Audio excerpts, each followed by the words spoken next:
ਸਤਨਾਮ ਸ੍ਰੀ ਵਾਹਿਗੁਰੂ ਜੀ। ਡੰਡੌਤ ਬੰਦਨ ਅਨਕਬਾਰ ਸਰਬ ਕਲਾ ਸਮਰੱਥ। ਡੋਲਨ ਤੇ ਰਾਖੋ ਪ੍ਰਭੂ ਨਾਨਕ ਦੇ ਕਰ ਹੱਥ। ਤੂੰ ਮੇਰੋ ਮੇਰ ਪਰਬਤ ਸੁਆਮੀ ਓਟ ਗਹੀ ਮੈਂ ਤੇਰੀ। ਨਾ ਤੁਮ ਡੋਲੋ ਨਾ ਹਮ ਗਿਰਤੇ ਰਖ ਲੀਨੀ ਹਰ ਮੇਰੀ। अब तब जब कब तुही हम तो प्रसाद सुखी सद ही। सतनाम श्री वाहिगुरु जी। गौड़ी महला पंजवा। गुर का शब्द हृदय अंतर धारै पंच जना स्यों संग निवारै।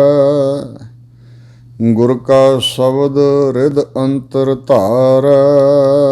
वाहिगुरु जी का खालसा वाहिगुरु जी की फतेह। सतगुरु गरीब नवाज दसां पातशाहियां दे हिरदा सरूप चवर तख्त छत्र दे मालक जुगो जुग अटल धन गुरु ग्रंथ साहिब महाराज जी दी साजी नवाजी परम सन्मानयोग गुरु का रूप खालसा साध संगत जीओ। जो सतगुरां दी परम किरपालता दयालता दा सदका हजूर दी पावन पवित्र अमृतमयी मुखवाक पवित्र गुरबाणी दी लड़ीवार विचार आरंभ हुई है। गुरु कृपा सदका गुरु ग्रंथ साहिब महाराज दे पावन अंग 236 तक पहुँची है। गौड़ी राग दे अंदर जो सतगुरां दे मुखार बिंद तो उचारण कीतियां अष्टपदियां हन।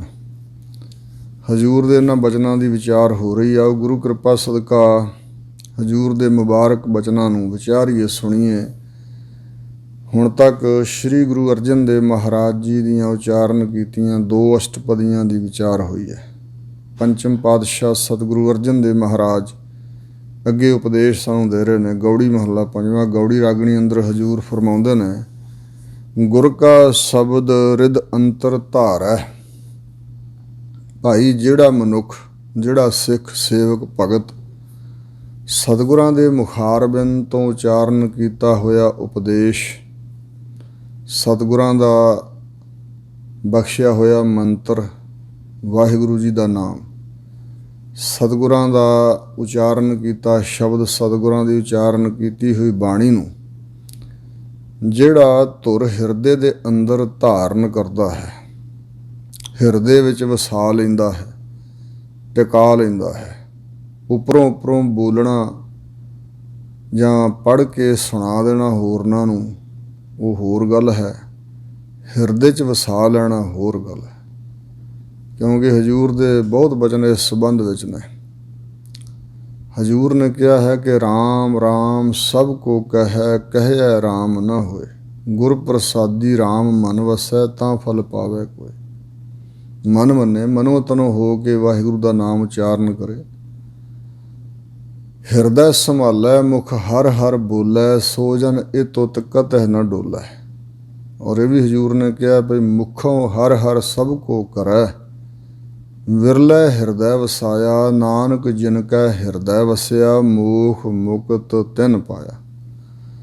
इस प्रकार ही हजूर इत्थे बचन फरमा रहे हैं। भाई गुरदास ने कहा भाई खांड खांड कह जेबा ना स्वाद मीठो आवे अगन अगन कह सीत ना विनाश है। सो चंदन चंदन कह प्रगटै ना सुबास बास चंद चंद कह उजियारो ना प्रगास है।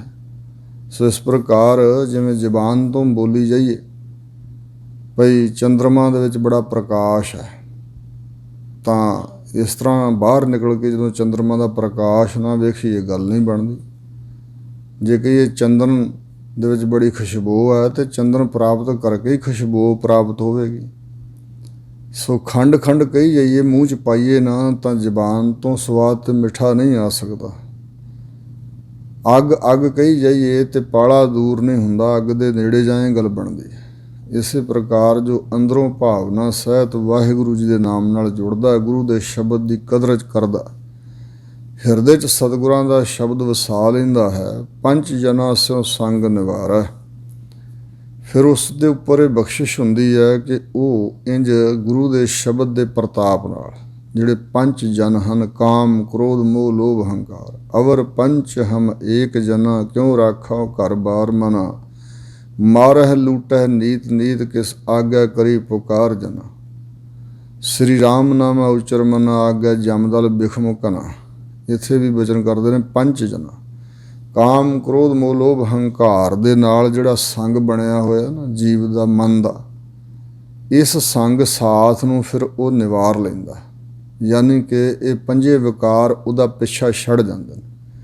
ਉਹਦਾ ਸੰਗ ਸਾਥ ਫਿਰ ਇਹਨਾਂ ਨਾਲ ਨਹੀਂ ਰਹਿ ਜਾਂਦਾ, ਉਹ ਇਸ ਸਾਥ ਨੂੰ ਨਿਵਾਰ ਲੈਂਦਾ, ਦੂਰ ਕਰ ਦਿੰਦਾ। 10 ਇੰਦਰੀ ਕਰ ਰਾਖੈ ਵਾਸ, ਜਿਸ ਇੰਦਰੀਆਂ ਦੇ ਕਾਬੂ ਵਾਸਤੇ ਲੋਕਾਂ ਨੇ ਹੋਰ ਬਹੁਤ ਸਾਧਨ ਕੀਤੇ ਪਰ ਇੰਦਰੀ ਕਾਬੂ ਨਹੀਂ ਹੋਏ, ਮਨ ਕਾਬੂ ਹੋਣਾ ਤਾਂ ਬੜੀ ਦੂਰ ਦੀ ਗੱਲ ਹੈ। ਹਜ਼ੂਰ ਕਹਿੰਦੇ ਨੇ ਜਿਸ ਦੇ ਹਿਰਦੇ 'ਚ ਗੁਰੂ ਦਾ ਸ਼ਬਦ ਟਿਕਦਾ ਹੈ, ਵਾਸਾ ਕਰ ਲੈਂਦਾ ਹੈ, ਉਹ ਜੀਵ ਆਪਣੇ 10 ਇੰਦਰੀਆਂ ਨੂੰ ਵਸ 'ਚ ਕਰਕੇ ਰੱਖਦਾ। ਅੰਦਰ ਸ਼ਕਤੀ ਐਸੀ ਪ੍ਰਬਲ ਪ੍ਰਗਟ ਹੋ ਜਾਂਦੀ ਹੈ ਕਿ ਇਹ ਇੰਦਰੀਆਂ ਵਸ ਵਿੱਚ ਆ ਜਾਂਦੀਆਂ। ਸਭ ਇੰਦਰੀਆ ਵਸ ਕਰ ਦਿੱਤੀ ਉਹ ਸਤਵੰਤਾ ਸਾੜਾ, ਜਿਤ ਲਾਇਨ ਤਤੈ ਲੱਗਦੀਆਂ ਨਹਿ ਖਿੰਜੋ ਤਾੜਾ। ਅਸੀਂ ਸੰਸਾਰੀ ਜੀਵ ਲੋਕਾਂ ਤੋਂ ਸ਼ਰਮ ਹਯਾ ਮਹਿਸੂਸ ਕਰਦੇ ਹੋਏ ਅੱਖਾਂ ਨੂੰ ਵੀ ਬਗਾਨੀਆਂ ਔਰਤਾਂ, ਬਗਾਨੇ ਮਰਦਾਂ ਦਾ ਰੂਪ ਵੇਖਣ ਵੱਲੋਂ ਯਤਨ ਕਰਦੇ ਹਾਂ ਵੀ ਇਹ ਮੁੜਨ, ਜਿਹੜਾ ਵੀ ਪਰਮਾਰਥ ਦੇ ਰਾਹ 'ਤੇ ਚੱਲਿਆ ਹੋਇਆ। ਸੋ ਇਸ ਪ੍ਰਕਾਰ ਹੁਣ ਯਤਨ ਹੈ ਭਈ ਅੱਖਾਂ ਬਗਾਨਾ ਰੂਪ ਤੱਕਦੀਆਂ, ਇੱਧਰੋਂ ਮੋੜਨੀਆਂ ਹਨ। ਜੀਭ ਨੂੰ ਕੰਟਰੋਲ ਕਰਨਾ ਵੀ ਨਿੰਦਿਆ ਚੁਗਲੀ ਝੂਠ ਤੂਫਾਨ ਨਾ ਬੋਲੇ, ਮੰਦੇ ਬਚਨ ਨਾ ਬੋਲੇ। ਕੰਨ ਵੀ ਜਿਹੜੇ ਹਨ ਨਿੰਦਿਆ ਚੁਗਲੀ ਝੂਠ ਸੰਸਾਰੀ ਗੱਲਾਂ ਸੁਣ ਕੇ ਤਤਪਰ ਹੋ ਕੇ ਸੁਣ ਕੇ ਪ੍ਰਸੰਨ ਹੁੰਦਾ ਨੇ। ਇਸ ਪ੍ਰਕਾਰ ਅੱਖਾਂ ਇੱਕ ਇੰਦਰਾ ਹੈ, ਕੰਨ ਇੱਕ ਇੰਦਰਾ ਹੈ, ਨਾਸਾਂ ਜਿਹੜੀਆਂ ਦੁਰਗੰਧੀਆਂ ਸੁਗੰਧੀਆਂ 'ਚ ਫਸੀਆਂ ਇਹਨਾਂ ਨੂੰ ਵੀ ਵਰਜਦਾ ਗੁਰਮੁਖ ਪਿਆਰਾ। ਇਹ ਅੰਦਰ ਬਲ ਪੈਦਾ ਹੋ ਜਾਂਦਾ, ਇਹ ਵੀ ਵਰਜੀਆਂ ਜਾਂਦੀਆਂ। ਔਰ ਇਸੇ ਪ੍ਰਕਾਰ ਜੀਭਾ 2 ਇੰਦਰੀਆਂ ਦਾ ਕੰਮ ਕਰਦੀ ਹੈ। ਇੱਕ ਤਾਂ ਜੀਭ ਹੈ ਬੋਲਣ ਵਿੱਚ, ਅਤੇ ਰਸਨਾ ਸਵਾਦਾਂ ਨੂੰ ਚੱਖਣ ਵਾਲੀ ਹੈ, ਸਵਾਦਾਂ ਦੀ ਗਿਆਤੀ ਹੈ। ਇਹ ਵੀ ਕੰਟਰੋਲ 'ਚ, ਬੋਲਣ ਵੱਲੋਂ ਵੀ ਅਤੇ ਸਵਾਦਾਂ ਵੱਲੋਂ ਵੀ ਕਾਬੂ 'ਚ ਆ ਜਾਂਦੀ ਹੈ। ਸੋ ਇਸ ਪ੍ਰਕਾਰ ਜਿਹੜੀ ਤਵਚਾ ਸਾਡੀ ਅਤੇ ਇਹ ਜਿਹੜੀ ਚਮੜੀ ਹੈ, ਇਹ ਵੀ ਸਪਰਸ਼ ਦੇ ਦੋਸ਼ ਤੋਂ ਮੁਕਤ ਹੁੰਦੀ ਹੈ। ਇਸੇ ਤਰ੍ਹਾਂ ਪੈਰਾਂ ਨੂੰ ਕੁਸੰਗਤ ਵੱਲ ਤੁਰ ਕੇ ਜਾਣ ਤੋਂ ਵਰਜ ਲੈਂਦਾ, ਹੱਥਾਂ ਨੂੰ ਬੁਰੇ ਕਰਮ ਕਰਨ ਵੱਲੋਂ ਵਰਜ ਲੈਂਦਾ। ਇਤਿਆਦਿ ਕਿ 10 ਦੇ 10 ਇੰਦਰੇ 10 ਇੰਦਰੀਆਂ ਨੂੰ ਵਸ ਵਿੱਚ ਕਰਕੇ ਉਹ ਰੱਖਦਾ, ਇਹ ਉਹਦੇ 'ਚ ਬਲ ਆ ਜਾਂਦਾ। ਜਿਹੜਾ ਇੱਥੋਂ ਤੱਕ ਪਹੁੰਚ ਜਾਂਦਾ ਫਿਰ ਤਾਕ ਹੈ ਆਤਮੈ ਹੋਏ ਪ੍ਰਗਾਸ। ਇੱਥੇ ਆਤਮਾ ਦਾ ਅਰਥ ਮਨ ਹੈ। ਆਤਮਾ ਤਾਂ ਹੈ ਹੀ ਪ੍ਰਕਾਸ਼ ਰੂਪ, ਚਾਨਣ ਰੂਪ, ਗਿਆਨ ਸਰੂਪ, ਕਿਉਂਕਿ ਵਾਹਿਗੁਰੂ ਦੀ ਅੰਸ਼ ਹੈ, ਪਰ ਉੱਪਰੋਂ ਢੱਕੀ ਗਈ ਹੈ ਨਾ ਮੈਲਾਂ ਦੇ ਨਾਲ। ਇਸ ਕਰਕੇ ਮਨ ਨੂੰ ਉਹ ਆਤਮਾ ਦਾ ਪ੍ਰਕਾਸ਼ ਨਹੀਂ, ਚਾਨਣ ਨਹੀਂ। ਅਤੇ ਜਿਹੜਾ ਇੱਥੋਂ ਤੱਕ ਪਹੁੰਚ ਜਾਂਦਾ, ਜਿਹਦੇ ਇੰਦਰੇ ਵੀ ਕਾਬੂ ਹੋ ਜਾਂਦੇ ਨੇ, 5 ਵਿਕਾਰਾਂ ਦਾ ਸੰਗ ਸਾਥ ਵੀ ਮਿਟ ਜਾਂਦਾ, ਨਹੀਂ ਰਹਿੰਦਾ, ਅਤੇ ਉਹ ਫਿਰ ਉਹਦੇ ਮਨ ਦੇ ਅੰਦਰ ਫਿਰ ਗਿਆਨ ਦਾ ਪ੍ਰਕਾਸ਼ ਚਾਨਣ ਹੋ ਜਾਂਦਾ, ਯਾਨੀ ਕਿ ਆਤਮਾ ਦਾ ਗਿਆਨ ਹੋ ਜਾਂਦਾ। ਆਤਮਿਕ ਜੀਵਨ ਦੀ ਸੂਝ ਪੈਦਾ ਹੋ ਜਾਂਦੀ। ਐਸੀ ਦ੍ਰਿੜਤਾ ਤਾ ਕਹਿ ਹੋਏ, ਤਿਸ ਦੇ ਹਿਰਦੇ ਅੰਦਰ ਐਸੀ ਦ੍ਰਿੜਤਾ, ਪਰਪੱਕਤਾ, ਐਸੀ ਨਿਸ਼ਠਾ, ਐਸਾ ਨਿਸ਼ਚਾ ਉਹਦੇ ਅੰਦਰ ਆ ਜਾਂਦਾ ਹੈ। ਕਿਸ ਦੇ ਅੰਦਰ ਜੀ, ਜਾ ਕੋ ਦਇਆ ਮਇਆ ਪ੍ਰਭ ਸੋਏ। ਇਹ ਵਾਹਿਗੁਰੂ ਦੀ ਦਇਆ, ਵਾਹਿਗੁਰੂ ਦੀ ਮਇਆ, ਮਿਹਰ ਦੀ ਨਿਸ਼ਾਨੀ ਹੈ। ਤਿਸ ਪਰਮਾਤਮਾ ਵੱਲੋਂ ਜਿਸ ਜੀਵ ਦੇ ਉੱਪਰ ਦਇਆ ਹੁੰਦੀ ਹੈ, ਮਿਹਰ ਹੁੰਦੀ, ਜਿਸ ਦੇ ਉੱਪਰ ਤੁੱਠਦਾ ਹੈ, ਉਹਦੀਆਂ ਇਹ ਨਿਸ਼ਾਨੀਆਂ। ਉਹਦਾ ਗੁਰੂ ਮਹਾਰਾਜ ਨਾਲ ਮਿਲਾਪ ਹੁੰਦਾ, ਉਸ ਦਾ ਹਿਰਦਾ ਮਨ ਦਾ ਗੁਰੂ ਦੇ ਸ਼ਬਦ ਵਿੱਚ ਪਤੀਜਦਾ ਹੈ, ਅਤੇ ਉਹ ਸ਼ਬਦ ਨੂੰ ਹਿਰਦੇ 'ਚ ਵਸਾ ਲੈਂਦਾ। ਰਹਾਉ ਸਾਜਨ ਦੁਸ਼ਟ ਜਾ ਕੇ ਏਕ ਸਮਾਨਾ, ਜਿਸ ਦੇ ਮਨ ਅੰਦਰ ਕੀ ਸੱਜਣ ਅਤੇ ਕੀ ਦੁਸ਼ਟ ਵੈਰੀ, ਉਹਦੀ ਦ੍ਰਿਸ਼ਟੀ ਵਿੱਚ ਸਭ ਇੱਕ ਸਮਾਨ ਹੈ। ਸੋ ਜਿਵੇਂ ਸਤਿਗੁਰੂ ਮਹਾਰਾਜ ਸੱਚੇ ਪਾਤਸ਼ਾਹ ਨੇ ਸਾਧੂਆਂ ਦੀ ਅਵਸਥਾ ਬਿਆਨ ਕਰਦਿਆਂ ਸ਼ਲੋਕ ਸਹਿਸਕ੍ਰਿਤੀ ਵਿੱਚ ਬਚਨ ਕੀਤੇ ਨੇ ਵੀ ਇੱਕ ਤਾਂ ਭੇਟਾ ਲੈ ਕੇ ਅੱਗੇ ਮੱਥਾ ਟੇਕ ਰਿਹਾ, ਉਹਦੇ ਵਾਸਤੇ ਵਰ ਨਹੀਂ, ਦ੍ਰਿਸ਼ਟੀ ਹੋਰ ਨਹੀਂ, ਅਤੇ ਇੱਕ ਨਿੰਦਕ ਆਵਦ ਹੋਏ ਉਪਤਿਸ਼ਟ, ਤੇ ਨਿੰਦਕ ਸ਼ਸਤਰ ਪਕੜ ਕੇ ਸਿਰ 'ਤੇ ਖਲੋਤਾ ਵੀ ਸਾਧਾ ਤੈਨੂੰ ਮਾਰ ਦਿਆਂਗਾ, ਉਹਨੂੰ ਵੀ ਸਰਾਪ ਨਹੀਂ, ਉਹਦੇ ਵਾਸਤੇ ਵੀ ਬੁਰੀ ਦ੍ਰਿਸ਼ਟੀ ਨਹੀਂ ਹੈ। ਸੋ ਇਸ ਪ੍ਰਕਾਰ ਸਾਜਨ ਦੁਸ਼ਟ ਜਾ ਕੇ ਇੱਕ ਸਮਾਨ, ਜਿਸ ਦੀ ਨਜ਼ਰ ਵਿੱਚ ਸੱਜਣ ਤੇ ਦੁਸ਼ਟ ਯਾਨੀ ਵੈਰੀ ਇੱਕ ਸਮਾਨ ਹੈ। ਬਿਰਤੀ ਅੰਦਰ ਥੋੜ੍ਹਾ ਜਿਹਾ ਇੱਥੇ ਵਿਚਾਰ ਕਰਨ ਦੀ, ਵਿਆਖਿਆ ਕਰਨ ਦੀ ਲੋੜ ਹੈ ਵੀ ਕੁਝ ਸੱਜਣ ਐਸਾ ਸੁਣ ਕੇ ਇਹਦੇ ਅਰਥ ਇਹ ਗਲਤ ਕੱਢਣਗੇ ਭਈ ਗੁਰੂ ਹਰਗੋਬਿੰਦ ਸਾਹਿਬ ਮਹਾਰਾਜ ਨੇ ਜੰਗ ਯੁੱਧ ਲੜੇ, 10ਵੇਂ ਪਾਤਸ਼ਾਹ ਨੇ ਜੰਗ ਯੁੱਧ ਲੜੇ, ਫਿਰ ਉਹ ਵੈਰੀਆਂ ਨਾਲ ਤਾਂ ਜੰਗ ਕਰਦੇ ਸੀ, ਸੱਜਣਾਂ ਨਾਲ ਤਾਂ ਜੰਗ ਨਹੀਂ ਹੁੰਦਾ। ਸਤਿਗੁਰੂ ਮਹਾਰਾਜ ਦੀ ਦ੍ਰਿਸ਼ਟੀ ਵਿੱਚ ਕੋਈ ਵੈਰੀ ਨਹੀਂ ਹੈ, ਪਰ ਜਦੋਂ ਕੋਈ ਧਰਮ ਦਾ ਵੈਰੀ ਬਣ ਕੇ ਬਿਨਾਂ ਕਾਰਨ ਤੋਂ ਹੀ ਭਲਮਾਨਸੀ ਨਾਲ ਵੱਸਦੇ ਲੋਕਾਂ ਦੇ ਫੌਜਾਂ ਲੈ ਕੇ ਚੜ੍ਹ ਆਉਂਦਾ, ਤਾਂ ਇਹ ਫਿਰ ਆਪਣੀ ਅਣਖ ਤੇ ਗੈਰਤ ਨੂੰ ਜਾਂ ਆਪਣਾ ਇੱਕ ਫਰਜ਼ ਸਮਝ ਕੇ ਜੰਗ ਤਾਂ ਕਰਨੀ ਪਏਗੀ, ਨਹੀਂ ਤਾਂ ਦੁਨੀਆ ਵਿੱਚ ਧਰਮ ਨਹੀਂ ਫੈਲ ਸਕਦਾ, ਧਰਮ ਸਮਾਪਤ ਹੋ ਜਾਏਗਾ। ਦੁਸ਼ਟ ਲੋਕ ਸ਼ਸਤਰ ਪਕੜ ਕੇ ਦਬਾਉਣਗੇ ਲੋਕਾਂ ਨੂੰ, ਫਿਰ ਧਰਮ ਸਿਰ ਨਹੀਂ ਉੱਪਰ ਚੁੱਕ ਸਕਦਾ। ਇਸ ਕਰਕੇ ਸਤਿਗੁਰੂ ਮਹਾਰਾਜ ਦੀ ਦ੍ਰਿਸ਼ਟੀ ਵਿੱਚ ਕਿਸੇ ਨਾਲ ਵੈਰ ਭਾਵਨਾ ਨਹੀਂ ਹੈ, ਪਰ ਜਿਹੜਾ ਸਤਿਗੁਰੂ ਸਭ ਦਾ ਭਲਾ ਮਨਾਉਂਦਾ ਉਹਦੇ ਨਾਲ ਹੀ ਬੁਰਾ ਕਰਨ ਵਾਸਤੇ ਕੋਈ ਚੜ੍ਹ ਕੇ ਆਉਂਦਾ, ਜਾਂ ਧਰਮ ਤੇ ਹਮਲਾ ਕਰਦਾ, ਜਾਂ ਮਜ਼ਲੂਮ ਤੇ ਹਮਲਾ ਕਰਦਾ, ਕਿਸੇ ਦੀ ਪੱਤ ਲੁੱਟਦਾ ਹੈ, ਉਸ ਦਾ ਮੁਕਾਬਲਾ ਕਰਨਾ ਚਾਹੀਦਾ। ਸੋ ਉਸ ਨੂੰ ਸੋਧਾ ਲਾਉਣਾ ਚਾਹੀਦਾ। ਇਹ ਸਤਿਗੁਰੂ ਦਾ ਸਿਧਾਂਤ ਹੈ, ਕੋਈ ਬੁਰਾ ਕਰਮ ਨਹੀਂ ਹੈ। ਇਸ ਪ੍ਰਕਾਰ ਸਤਿਗੁਰੂ ਦੇ ਕੋਲ ਧਰਮ ਨੀਤੀ ਹੈ, ਧਰਮ ਦੀ ਖਾਤਰ ਜੰਗ ਹੈ। ਜਰ ਜੋਰੂ ਜ਼ਮੀਨ ਵਾਸਤੇ ਸਤਿਗੁਰਾਂ ਨੇ ਕੋਈ ਜੰਗ ਨਹੀਂ ਲੜੀ, ਤੇ ਨਾ ਹੀ ਸਿੱਖ ਨੂੰ ਲੜਨ ਵਾਸਤੇ ਕਿਹਾ ਵੀ ਕਿਸੇ ਦੇ ਕੋਲੋਂ ਕੁਝ ਖੋਹਣ ਵਾਸਤੇ ਜੰਗ ਕਰੋ, ਕਿਸੇ ਦੀ ਜ਼ਮੀਨ ਦਾ ਟੁਕੜਾ, ਕਿਸੇ ਦੀ ਇਸਤਰੀ, ਕਿਸੇ ਦਾ ਪੈਸਾ ਤੇ ਖਜ਼ਾਨਾ ਲੁੱਟਣ ਵਾਸਤੇ ਜੰਗ ਕਰੋ। ਨਹੀਂ, ਲਟੇਰਿਆਂ ਨੂੰ ਲੁੱਟਣਾ ਮਾੜੀ ਗੱਲ ਨਹੀਂ।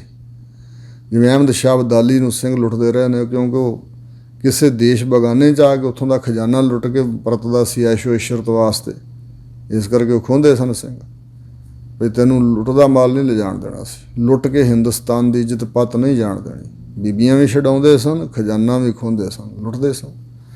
ਸੋ ਇਹ ਸਤਿਗੁਰੂ ਦਾ ਸਿਧਾਂਤ ਹੈ, ਕੋਈ ਬੁਰਾ ਕਰਮ ਨਹੀਂ ਹੈ। ਹਾਂ, ਅੰਦਰਲੀ ਅਵਸਥਾ ਜਿਹੜੀ ਉਹਦੇ ਵਿੱਚ ਆਪ ਕਿਸੇ ਨੂੰ ਆਪਣਾ ਸੱਜਣ ਤੇ ਕਿਸੇ ਨੂੰ ਬਗਾਨਾ ਜਾਣ ਕੇ, ਦੁਸ਼ਟ ਜਾਂ ਵੈਰੀ ਜਾਣ ਕੇ, ਸੋ ਇਸ ਪ੍ਰਕਾਰ ਮੰਦੀ ਭਾਵਨਾ ਨਹੀਂ ਰੱਖਣੀ ਹੈ, ਨਹੀਂ ਰੱਖਦੇ। ਸਤਿਗੁਰੂ ਨੇ ਸਿੱਖਾਂ ਨੂੰ ਆਗਿਆ ਕੀਤੀ ਐਸੀ ਭਾਵਨਾ ਰੱਖਣ ਦੀ। ਇਹ ਸਿਮਰਨ ਭਜਨ ਦੁਆਰਾ ਐਸੀ ਅਵਸਥਾ ਹੈ ਕਿ ਉਹਦੇ ਵਾਸਤੇ ਸੱਜਣ ਵੀ ਤੇ ਵੈਰੀ ਵੀ ਇੱਕ ਸਮਾਨ ਹੈ। ਜੇਤਾ ਬੋਲਣ ਤੇਤਾ ਗਿਆਨ ਹੈ। ਉਹ ਗੁਰਮੁਖ ਪਿਆਰਾ ਫਿਰ ਜਿੰਨਾ ਵੀ ਉਹ ਬੋਲ ਚਾਲ ਕਰਦਾ ਹੈ, ਉਹਦੇ ਹਰ ਬੋਲ ਬਚਨ ਵਿੱਚ ਗਿਆਨ ਹੋਵੇਗਾ। ਸੋ ਉਹ ਗਿਆਨ ਸਰੂਪ ਬਚਨ ਹੀ ਬੋਲਦਾ, ਜਾਣਕਾਰੀ ਭਰਪੂਰ ਬਚਨ ਬੋਲਦਾ, ਆਤਮਾ ਪਰਮਾਤਮਾ ਬਾਰੇ ਬਚਨ ਬੋਲਦਾ ਹੈ। ਜੇਤਾ ਸੁਣਨਾ ਤੇਤਾ ਨਾਮ, ਉਹਨੇ ਕੰਨਾਂ ਵਿੱਚ ਜੋ ਕੁਝ ਵੀ ਸੁਣਨਾ ਹੈ ਉਹ ਨਾਮ ਹੀ ਨਾਮ ਹੈ। ਇਹ ਇੱਕ ਅਵਸਥਾ ਹੈ। ਜਿਵੇਂ ਜੋ ਬੋਲਤ ਹੈ ਮ੍ਰਿਗ ਮੀਨ ਪੰਖੇਰੂ, ਸੋ ਬਿਨ ਹਰ ਜਾਪਤ ਹੈ ਨਹੀਂ ਹੋਰ। ਚਾਤ੍ਰਿਕ ਮੋਰ ਬੋਲਤ ਦਿਨ ਰਾਤੀ, ਸੁਣ ਕਨਹਰ ਕੀ ਘੋਰ। ਬੱਦਲਾਂ ਦੀ ਗੜਗੜਾਹਟ ਵਿੱਚੋਂ, ਪਪੀਏ ਦੀ ਆਵਾਜ਼ ਵਿੱਚੋਂ, ਮੋਰਾਂ ਦੀ ਆਵਾਜ਼ ਵਿੱਚੋਂ ਮਿਰਗ ਹਿਰਨ ਆਦਿਕ ਬੋਲਦੇ ਨੇ, ਮੱਛੀਆਂ ਮੱਛ ਬੋਲਦੇ ਨੇ, ਪੰਖੇਰੂ ਪਰਿੰਦੇ ਬੋਲਦੇ ਨੇ। ਉਹਨੂੰ ਇੰਝ ਪ੍ਰਤੀਤ ਹੁੰਦਾ ਕਿ ਸਭ ਵਾਹਿਗੁਰੂ ਦਾ ਨਾਮ ਹੀ ਜਪ ਰਹੇ ਨੇ। ਸੋ ਇਸ ਪ੍ਰਕਾਰ ਉਹ ਜੋ ਵੀ ਕੰਨਾਂ 'ਚ ਸੁਣਦਾ ਉਹਦੇ ਵਾਸਤੇ ਪਰਮੇਸ਼ਰ ਦਾ ਨਾਮ ਹੀ ਹੈ। ਜੇਤਾ ਪੇਖਣ ਤੇਤਾ ਧਿਆਨ, ਜਿੰਨਾ ਵੀ ਉਸਨੇ ਵੇਖਣਾ ਹੈ, ਦ੍ਰਿਸ਼ਟੀ ਪਾ ਕੇ ਜੋ ਕੁਝ ਵੇਖਦਾ ਉਹ ਉਹਦਾ ਧਿਆਨ ਹੈ, ਭਾਵ ਪਰਮਾਤਮਾ ਦਾ ਧਿਆਨ ਹੈ। ਉਹਦੇ ਧਿਆਨ ਵਿੱਚ, ਦ੍ਰਿਸ਼ਟੀ ਵਿੱਚ ਪਰਮਾਤਮਾ ਹੀ ਚਾਰ ਚੁਫੇਰੇ ਵਸਿਆ ਹੋਇਆ। ਜਤ ਕਤੈ ਤਤੈ ਦ੍ਰਿਸ਼ਟੰ ਸਵਰਗ ਮਰਤ ਪਇਆਲ ਲੋਕ ਹੈ। ਜਿੱਧਰ ਕਿੱਧਰ ਵੀ, ਇੱਥੇ ਉੱਥੇ, ਮਾਤ ਲੋਕ ਪਰਲੋਕ, ਉੱਪਰ ਤੇ ਹੇਠਾਂ ਪਤਾਲ, ਜਿੱਧਰ ਵੀ ਨਜ਼ਰ ਪਾ ਕੇ ਤੱਕਦਾ ਪਰਮੇਸ਼ਰ ਦੀ ਜੋਤ ਨੂੰ ਤੱਕਦਾ ਹੈ। ਸਹਿਜੇ ਜਾਗਣ ਸਹਿਜੇ ਸੋਏ। ਗੁਰਮੁਖ ਪਿਆਰਾ ਚਾਹੇ ਜਾਗਦਾ ਹੈ ਚਾਹੇ ਸੌਂ ਰਿਹਾ ਹੈ। ਕਿਆ ਸਮਣਾ ਕਿਆ ਜਾਗਣਾ, ਗੁਰਮੁਖ ਤੇ ਪ੍ਰਵਾਨ।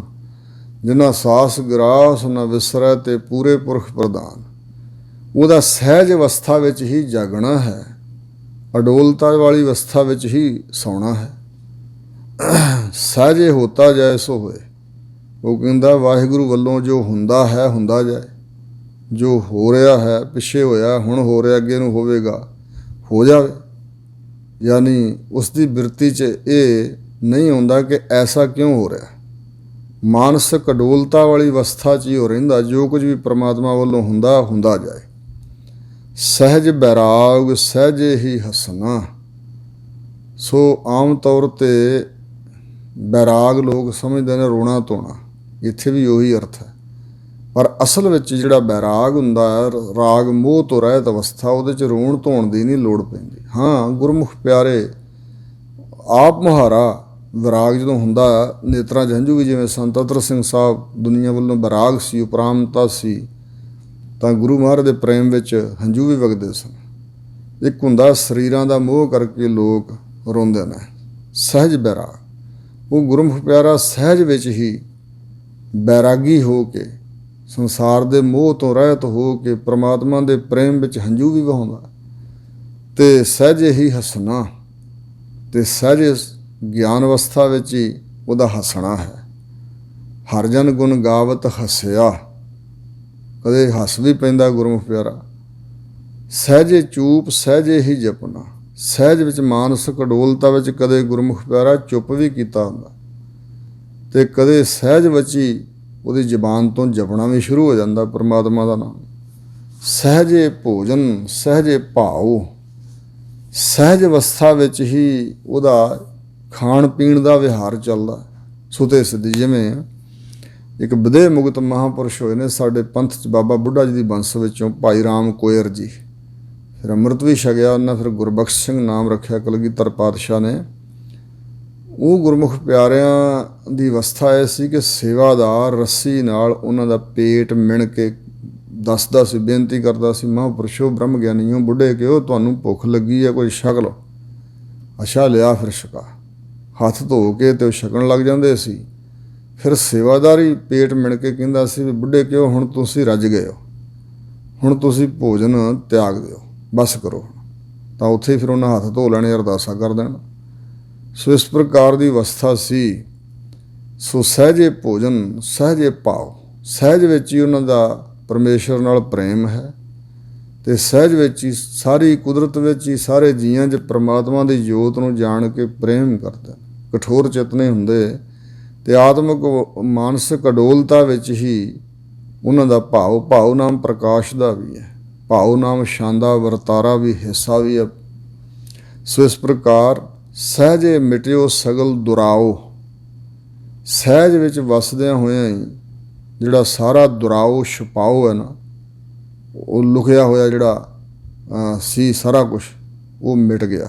ਸਹਿਜੇ ਮਿਟਿਓ ਸਗਲ ਦੁਰਾਓ, ਜਿਹੜਾ ਅਗਿਆਨ ਸੀ ਉਹ ਸਾਰਾ ਮਿਟ ਗਿਆ ਹੈ। ਮਾਨਸਿਕ ਅਵਸਥਾ ਵਿੱਚ ਅਡੋਲਤਾ ਵਾਲੀ ਅਵਸਥਾ 'ਚ ਪਹੁੰਚ ਕੇ ਸਾਰਾ ਅਗਿਆਨ ਭੁਲੇਖਾ ਦੁਰਾਓ ਛਪਾਓ ਲੁਕਾਓ ਸਭ ਮਿਟ ਗਿਆ ਹੈ। ਸਹਿਜੇ ਹੋਵਾ ਸਾਧੂ ਸੰਗ, ਸਹਿਜ ਅਵਸਥਾ 'ਚ ਵਸਦਿਆਂ ਹੋਇਆਂ ਉਹਨਾਂ ਨੂੰ ਸਾਧੂ ਸਤਿਗੁਰੂ ਦਾ ਸੰਗ ਸਾਥ ਪ੍ਰਾਪਤ ਹੋਇਆ ਹੈ। ਸਹਿਜ ਮਿਲਿਓ ਪਾਰ ਬ੍ਰਹਮ ਨਿਸੰਗ, ਉਸ ਅਵਸਥਾ 'ਚ ਸਹਿਜ ਵਿੱਚ ਵਸਦਿਆਂ ਹੀ ਸੁਤੇ ਸਿੱਧ ਹੀ, ਹੱਠ ਤਪ ਨਹੀਂ ਕੀਤਾ ਉਹਨਾਂ ਨੇ। ਹੱਠ ਤਪ ਪਾਰ ਬ੍ਰਹਮ ਜੋ ਪਰਮੇਸ਼ਰ ਹੈ, ਨਿਸੰਗ ਪ੍ਰਤੱਖ ਤੌਰ 'ਤੇ ਉਹਨਾਂ ਨੂੰ ਮਿਲਿਆ ਹੈ, ਪ੍ਰਤੱਖ ਰੂਪ ਵਿੱਚ ਪਰਮਾਤਮਾ ਉਹਨਾਂ ਨੂੰ ਮਿਲ ਪਿਆ। ਸਹਿਜੇ ਗ੍ਰਹਿ ਮੈਂ ਸਹਿਜ ਉਦਾਸੀ, ਸਹਿਜੇ ਹੀ ਘਰ ਵਿੱਚ ਵਸਦੇ ਨੇ, ਅਤੇ ਘਰ 'ਚ ਵਸਦੇ ਹੋਏ ਮਾਨਸਿਕ ਅਡੋਲਤਾ ਵਾਲੀ ਅਵਸਥਾ 'ਚ ਰਹਿੰਦੇ ਹੋਏ ਉਦਾਸੀ ਵੀ ਨੇ। ਘਰ 'ਚ ਵਸਦੇ ਹਨ, ਚਾਹੇ ਘਰ ਵਿੱਚੋਂ ਨਿਕਲ ਕੇ ਬਾਹਰ ਕਿਧਰੇ ਬੈਠੇ ਨੇ। ਸੋ ਜਿਵੇਂ ਗ੍ਰਸਤੀਆਂ ਨੂੰ ਪ੍ਰਵਿਰਤੀ ਵਾਲੇ ਕਿਹਾ ਜਾਂਦਾ, ਅਤੇ ਤਿਆਗੀ ਜਿਹੜੇ ਨਿਰਵਿਰਤੀ ਵਾਲੇ ਉਦਾਸੀ ਆਦਿ ਕਿਹਾ ਜਾਂਦਾ। ਮਹਾਰਾਜ ਕਹਿੰਦੇ ਉਹ ਸਹਿਜ ਵਿੱਚ ਹੀ ਹੈ, ਚਾਹੇ ਉਹ ਉਦਾਸ ਹੈ, ਸੰਸਾਰ ਵੱਲੋਂ ਗ੍ਰਸਤ ਨਹੀਂ ਧਾਰਨ ਕੀਤਾ, ਉਦਾਸੀ ਸੁਭਾਅ ਬਣਾਇਆ, ਚਾਹੇ ਘਰ ਵਿੱਚ ਹੈ ਸਹਿਜ ਵਿੱਚ, ਮਾਨਸਿਕ ਅਡੋਲਤਾ ਵਾਲੀ ਅਵਸਥਾ। ਸਹਿਜੇ ਦੁਬਿਧਾ ਤਨ ਕੀ ਨਾਸੀ, ਤਨ ਦੀ ਜਿਹੜੀ ਦੁਬਿਧਾ ਹੈ, ਮੇਰ ਤੇਰ ਹੈ, ਇਹ ਸਹਿਜ ਅਵਸਥਾ 'ਚ ਪਹੁੰਚ ਕੇ ਹੀ ਉਹ ਨਾਸ ਹੋ ਚੁੱਕੀ ਹੈ। ਜਾ ਕੇ ਸਹਿਜ ਮਨ ਭਇਆ ਆਨੰਦ, ਜਿਸ ਦਾ ਮਨ ਸਹਿਜ ਅਵਸਥਾ ਵਿੱਚ ਮਾਨਸਿਕ ਅਡੋਲਤਾ ਵਿੱਚ ਹੈ, ਉਸ ਦੇ ਮਨ ਅੰਦਰ ਆਨੰਦ ਵੀ ਪੈਦਾ ਹੋਇਆ, ਆਨੰਦ ਪ੍ਰਗਟ ਹੋ ਗਿਆ ਹੈ। ਤਾ ਕਉ ਭੇਟਿਆ ਪਰਮਾਨੰਦ, ਉਸ ਦੇ ਤਾਈਂ ਹੀ ਮਿਲਾਪ ਹੋਇਆ ਪਰਮ ਆਨੰਦ ਸਰੂਪ ਪਰਮਾਤਮਾ ਦਾ। ਸਹਿਜੇ ਅੰਮ੍ਰਿਤ ਪੀਓ ਨਾਮ, ਸਹਿਜ ਅਵਸਥਾ ਵਿੱਚ ਹੀ ਉਸਨੇ ਜਿਹੜਾ ਵਾਹਿਗੁਰੂ ਦਾ ਆਤਮਿਕ ਜੀਵਨ ਦੇਣ ਵਾਲਾ ਨਾਮ ਹੈ, ਇਹ ਅੰਮ੍ਰਿਤ ਰਸ ਨਾਮ ਉਹਨੇ ਪੀਤਾ ਹੈ। ਸਹਿਜੇ ਕੀਨੋ ਜੀ ਕੋ ਦਾਨ, ਜਿਵੇਂ ਬਚਨ ਨਾ, ਜੀ ਦਾਨ ਦੇ ਭਗਤੀ ਲਾਇਨ ਹਰ ਸਿਉ ਲੈਨ ਮਿਲਾਏ। ਜਾਂ ਬਚਨ ਹੁੰਦਾ, ਸਤਿਗੁਰੂ ਕੈ ਬਲਿਹਾਰਣਾ ਜਿਨ ਦਿੱਤਾ ਆਤਮ ਦਾਨ। ਇਸ ਸਹਿਜ ਅਵਸਥਾ ਵਿੱਚ ਹੀ ਜਿਹੜਾ ਕੋਈ ਪਾਤਰ ਹੁੰਦਾ, ਅਧਿਕਾਰੀ ਹੁੰਦਾ, ਉਹਨੂੰ ਜੀ ਦਾਨ ਵੀ ਬਖਸ਼ਦੇ ਨੇ। ਆਤਮਾ ਦੇ ਗਿਆਨ ਰੂਪੀ ਦਾਨ, ਭਗਤੀ ਦਾ ਗਿਆਨ ਦਾਨ, ਇਹ ਉਹਨੂੰ ਬਖਸ਼ ਦਿੰਦੇ, ਅੱਗੇ ਦੇ ਦਿੰਦੇ ਨੇ। ਸਹਿਜ ਕਥਾ ਮਹਿ ਆਤਮ ਰਸਿਆ, ਜਿਵੇਂ ਬਚਨ, ਸਹਿਜ ਕੀ ਅਕਥ ਕਥਾ ਹੈ ਨਿਰਾਰੀ। ਸਹਿਜ ਸਰੂਪ ਪਰਮੇਸ਼ਰ, ਸਹਿਜ ਮਾਨਸਿਕ ਅਡੋਲਤਾ ਵਾਲੀ ਅਵਸਥਾ ਦੀ ਕਥਾ, ਸਹਿਜ ਵਿੱਚ ਪਹੁੰਚਾ ਦੇਣ ਵਾਲੀ ਜਿਹੜੀ ਵਾਹਿਗੁਰੂ ਦੀ ਕਥਾ ਹੈ, ਉਹਦੇ ਵਿੱਚ ਉਹਨਾਂ ਦਾ ਆਤਮ ਰਸਿਆ, ਮਨ ਰਸਿਆ ਹੋਇਆ, ਮਨ ਰੰਗਿਆ ਹੋਇਆ ਹੈ, ਮਨ ਉਹਦਾ ਰਸ ਲੈ ਰਿਹਾ ਹੈ। ਤਾਂ ਕਿ ਸੰਗ ਅਬਿਨਾਸੀ ਵਸਿਆ, ਉਸ ਗੁਰਮੁਖ ਦੇ ਸੰਗ ਸਾਥ ਅਬਿਨਾਸੀ, ਨਾਸ ਤੋਂ ਰਹਿਤ, ਵਿਨਾਸ਼ ਤੋਂ ਰਹਿਤ ਜੋ ਪ੍ਰਮਾਤਮਾ ਹੈ, ਉਹ ਵਸਿਆ ਹੋਇਆ, ਸਦਾ ਹਿਰਦੇ 'ਚ ਵਸਿਆ ਹੋਇਆ ਪ੍ਰਗਟ ਹੈ। ਸਹਿਜੇ ਆਸਣ ਅਸਥਿਰ ਭਾਇਆ, ਸਹਿਜ ਅਵਸਥਾ ਵਿੱਚ ਹੀ ਉਹਨਾਂ ਦਾ ਆਸਣ ਲੱਗਾ ਹੋਇਆ, ਤੇ ਇਹ ਆਸਣ ਸਥਿਰ ਹੈ, ਸਦਾ ਕਾਇਮ ਹੈ, ਹਿੱਲਣ ਡੋਲਣ ਤੋਂ ਰਹਿਤ ਹੈ, ਸਦੀਵੀ ਆਸਣ ਹੈ ਉਹਨਾਂ ਦਾ ਸਹਿਜ ਅਵਸਥਾ 'ਚ, ਤੇ ਇਹੀ ਉਹਨਾਂ ਨੂੰ ਆਸਣ ਪਾਇਆ ਹੈ। ਇਹ ਸਥਿਰ ਆਸਣ ਹੈ। ਇਸ ਆਸਣ 'ਤੇ ਬੈਠਿਆਂ ਉਹਨਾਂ ਨੂੰ ਹੋਰ ਕੁਝ ਚੰਗਾ ਨਹੀਂ ਲੱਗਦਾ। ਹੋਰ ਆਸਣਾਂ 'ਤੇ ਬਹਿਣਾ, ਹੋਰ ਗੱਦੀਆਂ ਗਦੇਲਿਆਂ 'ਤੇ ਤਖਤਾਂ 'ਤੇ ਬਹਿਣਾ, ਇਹ ਚੰਗਾ ਨਹੀਂ ਲੱਗਦਾ। ਸਹਿਜੇ ਅਨਹਤ ਸ਼ਬਦ ਵਜਾਇਆ, ਇਸ ਮਾਨਸਿਕ ਅਡੋਲਤਾ ਵਿੱਚ ਪਹੁੰਚਿਆ ਹੋਇਆਂ ਗੁਰਮੁਖਾਂ ਨੇ, ਇਸ ਰਸ ਵਿੱਚ ਹੀ ਪਹੁੰਚਿਆ ਹੋਇਆਂ ਉਹਨਾਂ ਨੇ ਅਨਹਤ ਸ਼ਬਦ, ਆਹਤ ਚੋਟ ਤੋਂ ਬਗੈਰ ਜਿਹੜਾ ਸ਼ਬਦ ਬ੍ਰਹਿਮੰਡ ਵਿੱਚ ਗੂੰਜ ਰਿਹਾ, ਬੈਕੁੰਠੀ ਕੀਰਤਨ, ਇਹ ਉਹਨਾਂ ਨੇ ਹਿਰਦੇ 'ਚ ਵਜਾ ਲਿਆ, ਪ੍ਰਗਟ ਕਰ ਲਿਆ ਹੈ। ਸਹਿਜੇ ਰੁਣ ਝੁਣਕਾਰ ਸੁਹਾਇਆ, ਸਹਿਜੇ ਰੁਣ ਝੁਣਕਾਰ, ਜਿਹੜੀ ਪਰਮਾਤਮਾ ਦੇ ਨਾਮ ਸਿਮਰਨ ਦੀ ਰੌ ਹੈ, ਆਤਮਿਕ ਆਨੰਦ ਦੀ ਰੌ ਹੈ, ਇਹ ਸੁਹਾਇਆ ਸ਼ੋਭਨੀਕ ਹੋ ਰਹੀ ਹੈ ਅੰਦਰ। ਤਾਂ ਕਿ ਘਰ ਪਾਰ ਬ੍ਰਹਮ ਸਮਾਇਆ, ਜਿਹਦੇ ਅੰਦਰ ਅਨਹਦ ਵਾਜਿਆ ਰੁਣ ਝੁਣਕਾਰੇ ਰਾਮ।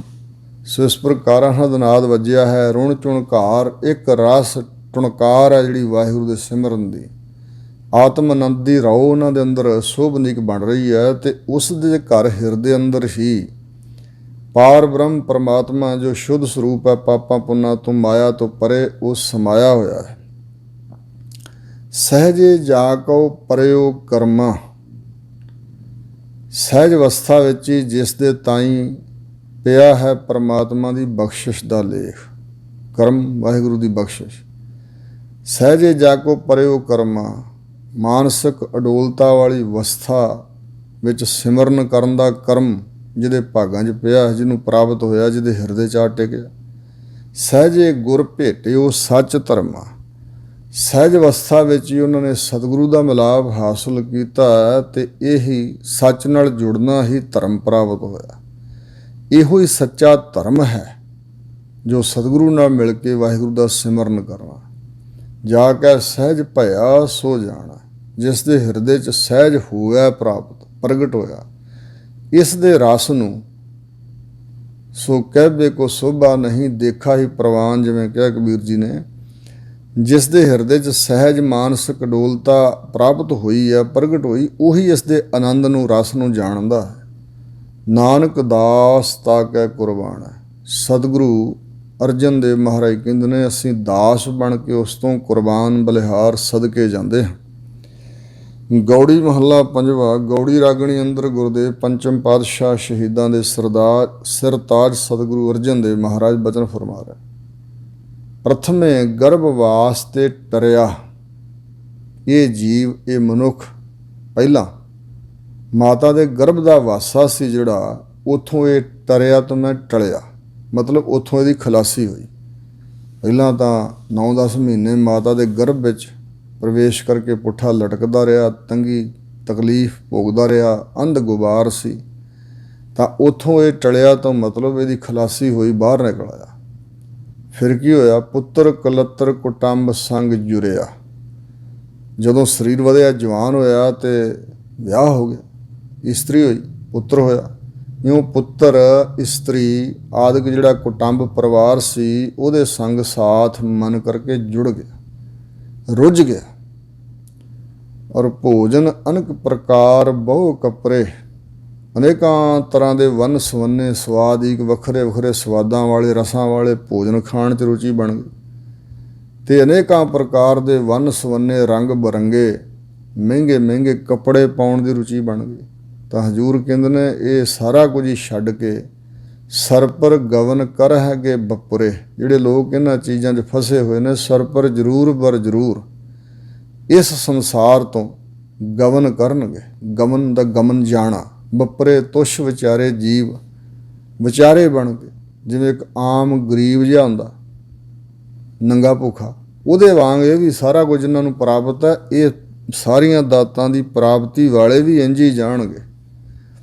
ਕਵਨ ਅਸਥਾਨ ਜੋ ਕਬ ਹੋ ਨਾ ਟਰੈ, ਕਿਹੜਾ ਉਹ ਸਥਾਨ ਹੈ ਜੋ ਕਦੇ ਵੀ ਟਲੇ ਨਾ, ਭਾਵ ਦੂਰ ਨਾ ਹੋਵੇ, ਜਿਸ ਸਥਾਨ ਤੋਂ ਕਦੇ ਵੀ ਪਾਸੇ ਨਾ ਹੋਣਾ ਪਏ। ਕਵਨ ਸ਼ਬਦ ਜਿਤ ਦੁਰਮਤ ਹਰੈ, ਉਹ ਕਿਹੜਾ ਸ਼ਬਦ ਉਪਦੇਸ਼ ਹੈ ਜਿਸ ਦੁਆਰਾ ਖੋਟੀ ਮੱਤ ਨੂੰ ਜੀਵ ਹਰ ਲਵੇ, ਨਾਸ ਕਰ ਲਵੇ, ਜਿਸ ਕਰਕੇ ਖੋਟੀ ਮੱਤ ਨਾਸ ਹੁੰਦੀ ਹੋਵੇ, ਉਹ ਕਿਹੜਾ ਸ਼ਬਦ ਉਪਦੇਸ਼ ਮੰਤਰ ਹੈ। ਰਹਾਓ ਹਜ਼ੂਰ ਫਰਮਾਉਂਦੇ ਨੇ, ਇੰਦਰਪੁਰੀ ਮਹਿ ਸਰਪਰ ਮਰਨਾ।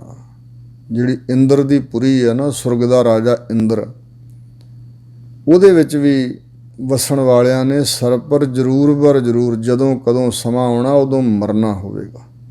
ਇੰਦਰਪੁਰੀ ਵੀ ਨਹੀਂ ਰਹੇਗੀ। ਬ੍ਰਹਮਪੁਰੀ ਨਿਹਚਲ ਨਹੀਂ ਰਹਿਣਾ। ਜਿਹੜੀ ਬ੍ਰਹਮਾ ਦੀ ਪੁਰੀ ਹੈ ਨਾ, ਬ੍ਰਹਮਪੁਰੀ, ਉੱਥੇ ਵੀ ਕੋਈ ਚਲਿਆ ਜਾਏ ਤੇ ਨਿਹਚਲ ਅਚਲ ਨਹੀਂ ਰਹਿਣਾ ਹੈ। ਸ਼ਿਵਪੁਰੀ ਕਾ ਹੋਏਗਾ ਕਾਲ, ਜਿਹੜੀ ਸ਼ਿਵ ਮਹਾਦੇਵ ਦੀ ਪੁਰੀ ਆ ਉਹਦਾ ਵੀ ਕਾਲ ਹੋ ਜਾਏਗਾ, ਖਤਮ ਹੋ ਜਾਏਗਾ, ਉਹਦੀ ਵੀ ਮੌਤ ਹੋ ਜਾਏਗੀ, ਉਹ ਵੀ ਮੁੱਕ ਜਾਏਗੀ। ਜਾਨੀ ਤ੍ਰੈ ਗੁਣ ਮਾਇਆ ਬਿਨਸ ਬਿਤਾਲਾ, ਜਦੋਂ ਤੱਕ ਜੀਵ ਮਾਇਆ ਦੇ ਤਿੰਨਾਂ ਗੁਣਾਂ ਵਿੱਚ ਫਸਿਆ ਹੋਇਆ, ਅਤੇ ਇਹ ਮਾਇਆ ਦੇ ਤਿੰਨ ਗੁਣ ਸੁਭਾਅ, ਤਮੋ ਗੁਣ, ਰਜੋ ਗੁਣ ਅਤੇ ਸਤੋ ਗੁਣ, ਇਹ ਤਿੰਨਾਂ ਗੁਣਾਂ ਵਾਲੀ ਜਿਹੜੀ ਮਾਇਆ ਹੈ ਇਹਦੇ ਵਿੱਚ ਪੈ ਕੇ ਜੀਵ ਬਿਤਾਲੇ ਹੋ ਰਹੇ ਨੇ। ਜੀਵਨ ਦੇ ਰਾਹ ਤੋਂ, ਸਹੀ ਮਾਰਗ ਤੋਂ ਖੁੰਝ ਕੇ, ਜੀਵਨ ਦੇ ਤਾਲ ਤੋਂ ਖੁੰਝ ਕੇ, ਬਿਤਾਲਾ ਭੂਤ ਨੂੰ ਵੀ ਕਹਿੰਦੇ ਨੇ, ਮਾਨੋ ਭੂਤ ਨੇ ਬਣ ਗਏ ਲੋਕ। ਅਤੇ ਇਸ ਤਰ੍ਹਾਂ ਭੂਤ ਨਾ ਬਣ ਕੇ ਬਿਨਸ ਜਾਏਗਾ, ਬਿਨਸਦਾ ਹੈ, ਬਰਬਾਦ ਹੁੰਦਾ, ਆਤਮਿਕ ਜੀਵਨ ਖਤਮ ਹੋ ਜਾਂਦਾ ਹੈ। ਗਿਰ ਤਰ ਧਰਨ ਗਗਨ ਅਰ ਤਾਰੇ, ਸਥੂਲ ਚੀਜ਼ਾਂ ਸਾਰੀਆਂ ਹੀ ਗੁਰੂ ਮਹਾਰਾਜ ਕਹਿੰਦੇ ਜੋ ਵੀ ਦਿਸ ਰਿਹਾ, ਗਿਰ ਪਹਾੜ, ਤਰ ਬਿਰਸ਼ ਬੂਟੇ, ਧਰਨ ਧਰਤੀ, ਗਗਨ ਆਕਾਸ਼, ਅਰ ਅਤੇ ਬੌੜੋ ਤਾਰੇ ਸਮਾਨ ਦੇ ਸਤਾਰੇ। ਰਵ ਸਸ ਪਵਨ ਪਾਵਕ ਨੀਰਾਰੇ, ਰਵ ਸੂਰਜ ਸਸ ਚੰਦਰਮਾ, ਪਵਨ ਹਵਾ, ਪਾਵਕ ਅਗ ਤੇ ਨੀਰ ਪਾਣੀ। ਦਿਨ ਸਰੈਣ ਵਰਤ ਅਰ ਭੇਦਾ, ਦਿਨ ਤੇ ਰਾਤ ਔਰ ਵਰਤ ਰੱਖਣੇ, ਵਰਤ ਜਿਹੜੇ ਕਰਮ ਕਰਦੇ ਲੋਕ, ਅਰ ਅਰੇ ਬੌੜੋ, ਭੇਦਾ ਜਿਹੜੇ ਫਰਕ ਹਨ ਇਹਨਾਂ ਦੇ, ਜਾਂ ਵੱਖਰੇ ਵੱਖਰੇ ਮਰਿਆਦਾਵਾਂ ਹਨ, ਭੇਦ ਦਾ ਰਸ ਮਰਿਆਦਾ ਵੀ ਕੀਤਾ। ਸ਼ਾਸਤਰ ਸਿਮਰਿਤ ਬਿਨਸ ਹੈਗੇ ਬੇਦਾ, ਸ਼ਾਸਤਰ ਸਿਮਰਤੀਆਂ ਵੇਦ ਵੀ ਸਭ ਕੁਝ ਬਿਨਸ ਜਾਣਗੇ। ਹਰ ਇੱਕ ਚੀਜ਼ ਨੇ ਇੱਕ ਦਿਨ ਖਤਮ ਹੋਣਾ ਹੈ। ਤੀਰਥ ਦੇਵ ਦੇਹੁਰਾ ਪੋਥੀ, ਤੀਰਥ ਸਥਾਨ, ਦੇਵਤੇ ਖੁਦ, ਦੇਵਤਿਆਂ ਦੇ ਬਣੇ ਦੇਹੁਰੇ ਜਾਂ ਕਿਸੇ ਦਾ ਵੀ ਦੇਹੁਰਾ ਬਣਿਆ ਹੋਇਆ ਮੰਦਰ, ਅਤੇ ਪੋਥੀ ਪੋਥੀਆਂ, ਧਰਮ ਪੁਸਤਕ, ਮਾਲਾ ਤਿਲਕ ਸੋਚ ਪਾਕ ਹੋਤੀ, ਮਾਲਾ ਅਤੇ ਜਿਹੜਾ ਮੱਥੇ 'ਤੇ ਤਿਲਕ ਲਾਇਆ ਹੋਇਆ ਪੰਡਤਾਂ ਨੇ ਲਾਉਂਦੇ ਨੇ, ਸੋਚ ਪਾਕ ਪਵਿੱਤਰ ਰਸੋਈ, ਜਿਹੜਾ ਪਵਿੱਤਰ ਭੋਜਨ ਰਸੋਈ 'ਚ ਬਣਾਇਆ ਜਾਂਦਾ, ਹੋਤੀ, ਹੋਤ ਹੁੰਦਾ ਹਮਨ ਕਰਨਾ, ਹੋਤੀ ਹਮਨ ਕਰਨ ਵਾਲੇ, ਧੋਤੀ ਡੰਡੌਤ ਪ੍ਰਸਾਦਨ ਭੋਗਾ। ਇੱਕ ਧੋਤੀ ਦਾ ਅਰਥ ਹੈ ਜਿਹੜੀ ਧੋਤੀ ਪਹਿਨਦੇ ਨੇ ਪੰਡਤ, ਖਾਸ ਕਰਕੇ ਉਹਨਾਂ ਦਾ ਲਿਬਾਸ ਆ ਵੀ ਉਹ ਤੇੜ ਧੋਤੀ ਪਹਿਨਦੇ ਨੇ।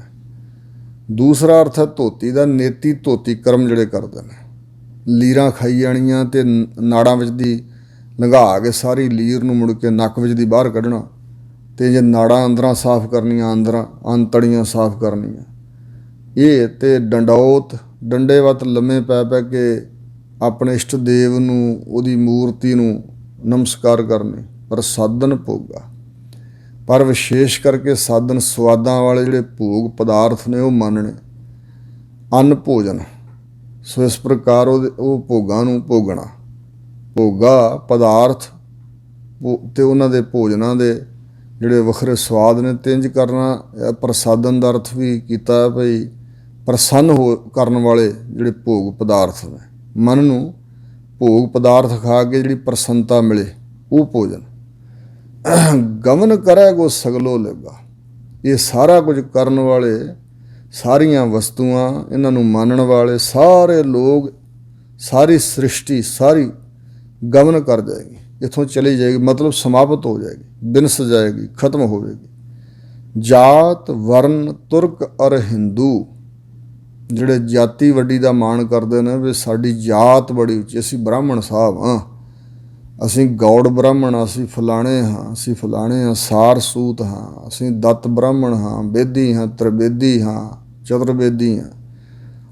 ਹਜ਼ੂਰ ਨੇ ਤਾਂ ਬਹੁਤ ਇਹਦੇ ਬਾਰੇ ਬਚਨ ਕੀਤੇ ਨੇ ਵੀ ਜਾਤ ਕਾ ਗਰਬ ਨਾ ਕਰੀਓ ਕੋਈ, ਬ੍ਰਹਮ ਬਿਨ ਤੇ ਸਭ ਯੋਪਤ ਹੋਈ। ਜਾਤ ਕਾ ਗਰਬ ਨਾ ਕਰ ਮੂਰਖ ਗਵਾਰਾ, ਇਸ ਗਰਬ ਤੇ ਚੱਲਹਿ ਬਹੁਤ ਵਿਕਾਰ ਹੈ। ਮਹਾਰਾਜ ਕਹਿੰਦੇ ਇਹ ਕੋਈ ਥਿਰ ਰਹਿਣ ਵਾਲੀ ਚੀਜ਼ ਜਿਹੜੀ ਜਾਤੀ ਦਾ ਮਾਣ ਕਰੀ ਜਾਂਦਾ, ਇਹ ਤਾਂ ਨਰਕਾਂ ਨੂੰ ਲਿਜਾਣ ਵਾਲਾ ਮਾਣ ਹੈ। ਜਾਤ ਉੱਚੀਆਂ ਜਾਤਾਂ, ਜਾਤ ਪਾਤ ਤੇ ਵਰਨ, ਜਿਵੇਂ 4 ਵਰਨ ਨੇ ਬ੍ਰਾਹਮਣ, ਖੱਤਰੀ, ਵੈਸ਼ ਤੇ ਸ਼ੂਦਰ, ਸੋ ਇਸ ਤਰ੍ਹਾਂ ਤੁਰਕ, ਮੁਸਲਮਾਨ ਅਰ ਅਤੇ ਬੌੜੋ ਹਿੰਦੂ। ਪਸ ਪੰਖੀ ਅਨਕ ਜੋਨ ਜਿੰਦੂ, ਪਸ਼ੂ ਪੰਛੀ ਅਨੇਕਾਂ ਜੂਨਾਂ ਦੇ ਜਿੰਦੂ ਜੀਵ। ਸਗਲ ਪਸਾਰ ਦੀਸੈ ਪਸਾਰਾ, ਸਾਰਾ ਜਿਹੜਾ ਜਗਤ ਸੰਸਾਰ ਦਾ ਪਸਾਰਾ ਦਿਖਾਈ ਦੇ ਰਿਹਾ ਹੈ। ਬਿਨਸ ਜਾਏਗੋ ਸਗਲ ਆਕਾਰਾ, ਸਾਰੇ ਜਿਹੜੇ ਇਹ ਆਕਾਰ ਸਰੀਰ ਬਣੇ ਨੇ, ਬਿਰਸ਼ ਦਾ ਆਕਾਰ ਹੈ, ਸੂਰਜ ਦਾ ਆਕਾਰ ਹੈ, ਸਾਡੇ ਸਰੀਰ ਦਾ ਆਕਾਰ ਹੈ, ਜਿੰਨੇ ਇਹ ਸਾਰੇ ਆਕਾਰ ਦਿਖਾਈ ਦੇ ਰਹੇ ਨੇ, ਸਾਰਾ ਆਕਾਰ, ਇਹ ਸੰਸਾਰ, ਇਹ ਪਸਾਰਾ, ਸਾਰਾ ਕੁਝ ਬਿਨਸ ਜਾਏਗਾ। ਸਹਿਜ ਸਿਫਤ ਭਗਤ ਤਤ ਗਿਆਨਾ, ਪਰ ਜਿਹੜਾ ਸਹਿਜ ਹੈ ਨਾ, ਮਾਨਸਿਕ ਅਡੋਲਤਾ, ਪਰਮਾਤਮਾ ਦੀ ਸਿਫਤ ਕਰਨੀ, ਭਗਤੀ ਤੇ ਤਤਵ ਗਿਆਨ, ਪਰਮਾਤਮਾ ਦਾ ਗਿਆਨ, ਸਦਾ ਆਨੰਦ ਨੇਚਲ ਸੱਚ ਥਾਨਾ, ਇਹ ਜਿਹਨੂੰ ਪ੍ਰਾਪਤ ਹੋਇਆ ਉਹਨੂੰ ਸਦਾ ਦਾ ਆਨੰਦ ਪ੍ਰਾਪਤ ਹੋਇਆ ਤੇ ਉਹਨੂੰ ਸੱਚੇ ਥਾਨ, ਅਸਥਾਨ ਤੇ ਨੇਚਲ ਅਚਲ ਟਿਕਾਣਾ ਪ੍ਰਾਪਤ ਹੋ ਗਿਆ। ਸੱਚਾ ਸ਼ਬਦ ਥਾਨ ਸੁਹਾਇਆ, ਜਿਤ ਸੱਚਾ ਮੇਰੇ ਮਨ ਭਾਜਨ ਬਚਨ ਹਨ। ਉਹਦਾ ਹਿਰਦੇ ਜਿਹੜੀ ਅਵਸਥਾ ਹੈ ਉਹ ਨੇਚਲ ਅਚਲ ਸੱਚਾ ਥਾਨ ਟਿਕਾਣਾ ਤੇ ਸਦਾ ਦਾ ਆਨੰਦ ਉਸ ਨੂੰ ਪ੍ਰਾਪਤ ਹੋ ਗਿਆ।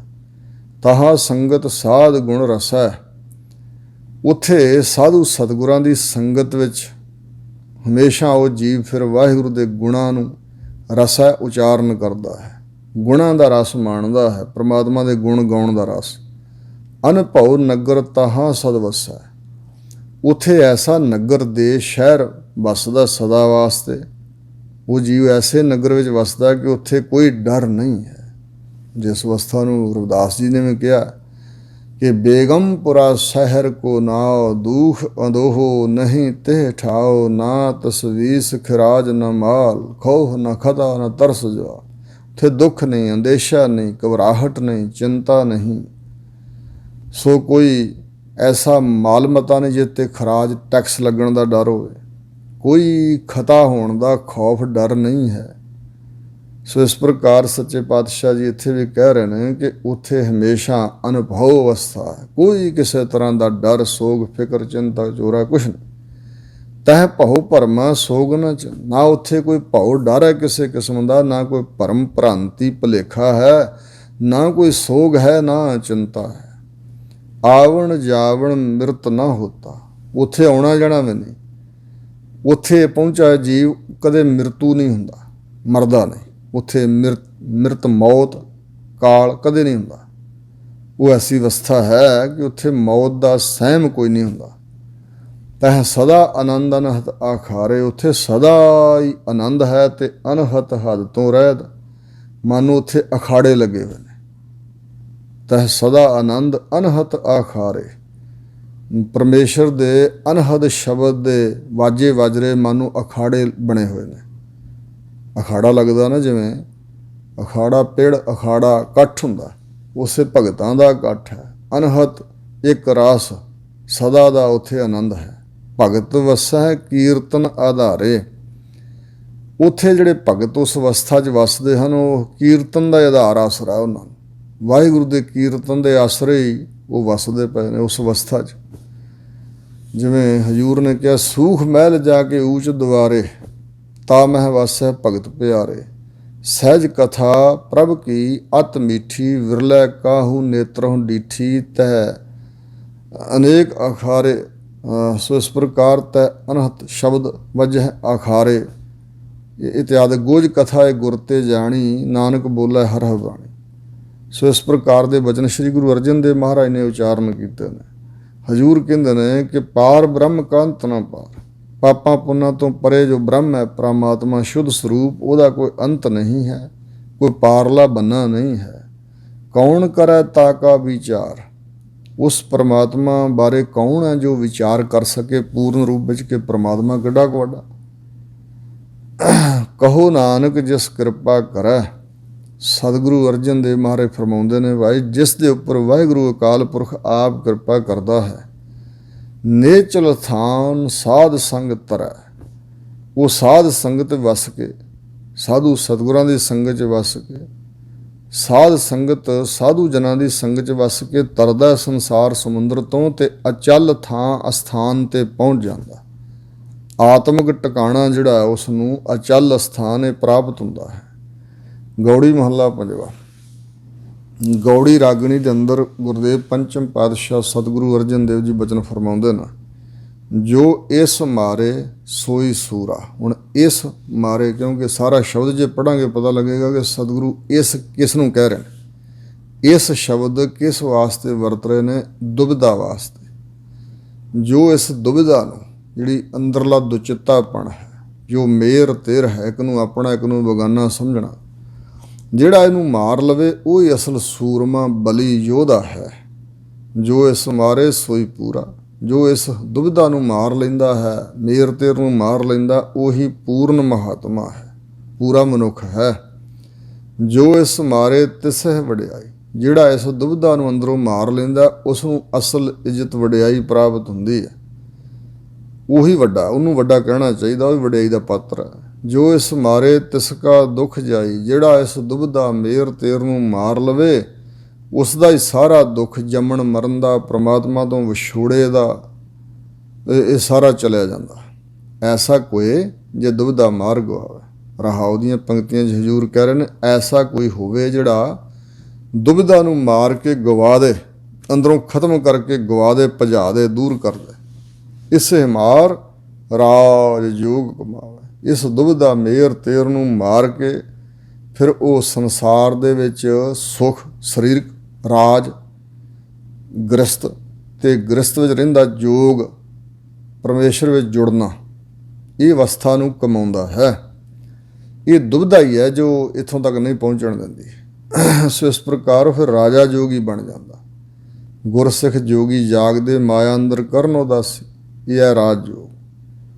ਕਬ ਕਲ ਸੋ ਜਸ ਗਾਵੋ, ਗੁਰੂ ਨਾਨਕ ਰਾਜ ਜੋਗ ਜਿਨ ਮਾਣਿਆ। ਰਾਜ ਸੰਸਾਰ ਦੀ ਪਾਤਸ਼ਾਹੀ, ਸੰਸਾਰ ਦੇ ਵਿੱਚ ਵੀ ਰਹੇ ਨੇ ਹਜ਼ੂਰ, ਤੇ ਜੋਗ ਪਰਮਾਤਮਾ ਵਿੱਚ ਜੁੜੇ ਹੋਏ ਨੇ। ਰਹਾਓ ਹਜ਼ੂਰ ਫਰਮਾਉਂਦੇ ਨੇ, ਜੋ ਇਸ ਮਾਰੇ ਤਿਸ ਕਉ ਭਉ ਨਾ ਹੈ, ਜਿਹੜਾ ਅੰਦਰੋਂ ਮੇਰ ਤੇਰੀ ਗਵਾ ਲੈਂਦਾ, ਮਾਰ ਲੈਂਦਾ, ਉਸ ਨੂੰ ਕੋਈ ਭਉ ਡਰ ਨਹੀਂ ਵਿਆਪਦਾ। ਜੋ ਇਸ ਮਾਰੇ ਸੋ ਨਾਮ ਸਮਾਏ, ਜਿਹੜਾ ਇਸ ਦੁਬਿਧਾ ਨੂੰ, ਮੇਰ ਤੇਰ ਨੂੰ, ਦਚਿੱਤੇਪਣ ਨੂੰ ਮਾਰ ਲੈਂਦਾ ਨਾ ਭਾਈ, ਉਹ ਫਿਰ ਸਾਰੇ ਮਨੁੱਖ ਪਰਮਾਤਮਾ ਦੇ ਨਾਮ ਵਿੱਚ ਹੀ ਸਮਾ ਜਾਂਦੇ। ਅਥਵਾ ਸੋ ਨਾਮ ਸਮਾਹੇ, ਉਹ ਨਾਮ ਦੁਆਰਾ ਸਮਾਹੇ, ਸਮਾੜਾ ਆਨੰਦ ਪ੍ਰਾਪਤ ਕਰਦਾ ਹੈ। ਜੋ ਇਸ ਮਾਰੇ ਤਿਸ ਕੀ ਤ੍ਰਿਸ਼ਨਾ ਬੁਝੈ, ਜਿਹੜਾ ਇਸ ਦੁਬਿਧਾ ਨੂੰ, ਮੇਰ ਤੇਰ ਨੂੰ ਹੀ ਮਾਰ ਲੈਂਦਾ, ਉਹਦੇ ਅੰਦਰ ਤ੍ਰਿਸ਼ਨਾ ਕਿਵੇਂ ਰਹਿ ਜਾਏਗੀ? ਉਹਦੇ ਅੰਦਰੋਂ ਜਿਹੜੀ ਤੇਹ ਹੈ ਨਾ, ਪਦਾਰਥਾਂ ਨੂੰ ਜਮ੍ਹਾਂ ਕਰਨ ਦੀ ਤ੍ਰਿਸ਼ਨਾ, ਇਹ ਬੁੱਝ ਜਾਂਦੀ ਹੈ। ਇਹ ਅੱਗ ਦੀ ਨਿਆਈ ਆ, ਇਹ ਨਹੀਂ ਫਿਰ ਅੰਦਰ ਰਹਿੰਦੀ, ਇਹ ਬੁੱਝ ਜਾਂਦੀ ਹੈ, ਕਿਉਂਕਿ ਨਾਮ ਰੂਪੀ ਜਲ ਪੈ ਗਿਆ ਉੱਤੇ। ਜੋ ਇਸ ਮਾਰੇ ਸੋ ਦਰਗਹਿ ਸਿੱਝਾ ਹੈ, ਜਿਹੜਾ ਇਸ ਦੁਬਿਧਾ ਨੂੰ, ਮੇਰ ਤੇਰ ਨੂੰ ਮਾਰ ਲਵੇ, ਉਹ ਪਰਮਾਤਮਾ ਦੀ ਦਰਗਾਹ ਵਿੱਚ, ਵਾਹਿਗੁਰੂ ਦੇ ਚਰਨਾਂ 'ਚ ਪਹੁੰਚਣ 'ਚ ਸਿੱਝਾ, ਕਾਮਯਾਬ ਹੋ ਜਾਂਦਾ। ਉਹ ਜੀਵਨ ਸਫਲਾ ਕਰਕੇ ਵਾਹਿਗੁਰੂ ਦੀ ਦਰਗਾਹ ਵਿੱਚ ਪਹੁੰਚਦਾ। ਜੋ ਇਸ ਮਾਰੇ ਸੋ ਧਨਵੰਤਾ, ਜਿਹੜਾ ਇਸ ਦੁਬਿਧਾ ਨੂੰ, ਮੇਰ ਤੇਰ ਨੂੰ ਮਾਰ ਲਵੇ, ਉਹ ਹੀ ਸਾਡੀ ਨਜ਼ਰ ਵਿੱਚ ਧਨਾੜ ਹੈ। ਜਿਵੇਂ ਵਚਨ ਧਨਵੰਤ ਨਾਮ ਕੇ ਬਣ ਜਾ ਰਹੇ, ਨਾਮ ਦੁਆਰਾ ਇਹ ਸਾਰਾ ਕੁਝ ਖਤਮ ਹੁੰਦਾ, ਅਤੇ ਉਹ ਗੁਰਮੁਖ ਪਿਆਰਿਆਂ ਦੇ ਅੰਦਰ ਬਹੁਤ ਵੱਡਾ ਗਿਆਨ ਦਾ ਧਨ ਜਮ੍ਹਾਂ ਹੁੰਦਾ। ਆਤਮ ਆਨੰਦ ਰੂਪੀ ਧਨ ਜਮਾ ਹੁੰਦਾ ਹੈ। ਜੋ ਇਸ ਮਾਰੇ ਸੋ ਪਤਵੰਤਾ, ਜਿਹੜਾ ਇਸ ਦੁਬਿਧਾ ਮੇਰ ਤੇਰ ਨੂੰ ਮਾਰ ਲਵੇ ਉਹੀ ਪਤ ਵਾਲਾ, ਇੱਜ਼ਤ ਵਾਲਾ, ਲੋਕ ਪ੍ਰਲੋਕ ਵਿੱਚ ਉਹਦੀ ਇੱਜ਼ਤ ਹੈ, ਵਡਿਆਈ ਹੈ। ਜੋ ਇਸ ਮਾਰੇ ਸੋਈ ਜਤੀ, ਜਿਹੜੇ ਹਿੰਦੁਸਤਾਨ ਦੇ ਅੰਦਰ 6 ਜਤੀ ਮੰਨੇ ਜਾਂਦੇ ਨੇ, ਉਹਨਾਂ ਬਾਰੇ ਤਾਂ ਹਜ਼ੂਰ ਨੇ ਕਿਹਾ 6 ਜਤੀ ਮਾਇਆ ਕੇ ਬੰਦਾ, ਨਵੈ ਨਾਥ ਸੂਰਜ ਅਰ ਚੰਦਾ। ਸਤਿਗੁਰੂ ਜੀ ਨੇ ਉਹਨਾਂ ਦੇ ਇੱਕ ਗੁਣ ਨੂੰ, ਜਤ ਨੂੰ ਇੰਨਾ ਜ਼ਿਆਦਾ ਨਹੀਂ ਸਲਾਹਿਆ ਕਿ ਉਹ ਬਹੁਤ ਮਹਾਨ ਹੋਏ ਨੇ। ਹਜ਼ੂਰ ਨੇ ਕਿਹਾ ਮਾਇਆ ਦੇ ਬੰਦੀਖਾਨੇ 'ਚ ਰਹੇ, ਮਾਇਆ ਦੇ ਬੰਦੀਖਾਨੇ ਤੋਂ ਸੁਤੰਤਰ ਨਹੀਂ ਹੋਏ। ਕੇਵਲ ਜਤ ਰੱਖਣ ਨਾਲ ਵਾਹਿਗੁਰੂ ਦੇ ਦਰ 'ਤੇ ਪ੍ਰਵਾਨ ਨਹੀਂ ਚੜ੍ਹ ਜਾਏਗਾ ਕੋਈ, ਕਿਉਂਕਿ ਬਿੰਦ ਰਾਖ ਜੋ ਤਰੀਆ ਭਾਈ ਖੁਸਰਾ ਕਿਉਂ ਨਾ ਪਰਮਗਤ ਪਾਈ, ਖੁਸਰੇ ਦੇ ਸਰੀਰ 'ਚ ਬਿੰਦ ਹੁੰਦਾ ਹੀ ਨਹੀਂ। ਅਤੇ ਜਿਹੜਾ ਸਤਿਗੁਰੂ ਜੀ ਨੇ ਸਿੱਖਾਂ ਨੂੰ ਉਪਦੇਸ਼ ਦਿੱਤਾ ਹੈ ਉਹ ਹੈ ਏਕਾ ਨਾਰੀ ਜਤੀ ਹੋਏ, ਪਰ ਨਾਰੀ ਧੀ ਭੈਣ ਵਖਾਣਾ, ਦੇਖ ਪਰਾਈਆਂ ਚੰਗੀਆਂ ਮਾਵਾਂ ਭੈਣਾਂ ਧੀਆਂ ਜਾਣ। ਮਨ ਨੂੰ ਸਾਧਿਆ ਹੋਵੇ, ਭਾਵੇਂ ਗ੍ਰਸਤੀ ਬਣ ਕੇ ਰਹੇ, ਵਿਆਹਿਆ ਹੋਇਆ ਹੋਵੇ, ਧਰਮ ਪਤਨੀ ਹੋਵੇ, ਫਿਰ ਵੀ ਉਹ ਜਤੀ ਹੈ। ਸੋ ਇਸ ਪ੍ਰਕਾਰ ਆਪਣੇ ਮਨ ਨੂੰ ਕੰਟਰੋਲ ਕਰੇ, ਕਾਬੂ 'ਚ ਲਿਆਏ, ਇੰਦਰੀਆਂ ਨੂੰ ਕਾਬੂ 'ਚ ਲਿਆਏ, ਅਤੇ ਫਿਰ ਉਹ ਜਤੀ ਹੈ। ਜਿਹੜਾ ਇਸ ਦੁਬਿਧਾ ਨੂੰ ਮਾਰ ਲੈਂਦਾ, ਹਜ਼ੂਰ ਕਹਿੰਦੇ ਉਹ ਹੀ ਸਾਡੀ ਨਜ਼ਰ ਵਿੱਚ ਜਤੀ ਹੈ। ਜੋ ਇਸ ਮਾਰੇ ਤਿਸ ਹੋਵੇ ਗਤੀ, ਜਿਹੜਾ ਇਸ ਦੁਬਿਧਾ ਮੇਰ ਤੇਰ ਨੂੰ ਮਾਰ ਲੈਂਦਾ ਉਸ ਦੀ ਹੋ ਜਾਂਦੀ ਗਤੀ, ਉੱਚੀ ਆਤਮਿਕ ਅਵਸਥਾ, ਕਲਿਆਣ, ਮੁਕਤੀ। ਜੋ ਇਸ ਮਾਰੇ ਤਿਸ ਕਾ ਆਇਆ ਗਨੀ, ਜਿਹੜਾ ਇਸ ਦੁਬਿਧਾ ਨੂੰ ਮੇਰ ਤੇਰ ਨੂੰ ਅੰਦਰੋਂ ਮਾਰ ਲਵੇ ਉਸ ਦਾ ਇਸ ਦੁਨੀਆ 'ਤੇ ਆਇਆ ਹੋਇਆ ਸਫਲ ਗਿਣਨਾ ਚਾਹੀਦਾ। ਆਇਆ ਸਫਲਤਾ ਹੂੰ ਕੋ ਗਨੀਆਂ, ਜਾਸ ਰਸਨ ਹਰ ਹਰ ਮੁਖ ਭਨੀ।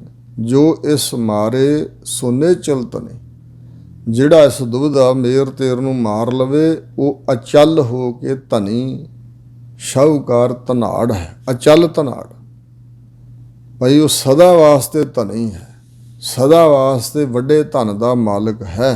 ਜੋ ਇਸ ਮਾਰੇ ਸੋ ਵੱਡ ਭਾਗਾ, ਜਿਹੜਾ ਇਸ ਦੁਬਿਧਾ ਮੇਰ ਤੇਰ ਦੁਚਿੱਤੇਪਣ ਨੂੰ ਮਾਰ ਲਵੇ ਉਹੀ ਵੱਡਿਆਂ ਭਾਗਾਂ ਵਾਲਾ ਹੈ। ਜੋ ਇਸ ਮਾਰੇ ਸੁਆਂਦਨ ਜਾਗਾ, ਜਿਹੜਾ ਇਸ ਦੁਬਿਧਾ ਮੇਰ ਤੇਰ ਨੂੰ ਮਾਰ ਲਵੇ ਉਹ ਵਿਅਕਤੀ ਹਰ ਵੇਲੇ ਰਾਤ ਦਿਨ ਜਾਗਿਆ ਹੋਇਆ, ਸੁਚੇਤ, ਮਾਇਆ ਦੇ ਹੱਲਿਆਂ ਤੋਂ ਸੁਚੇਤ ਹੈ।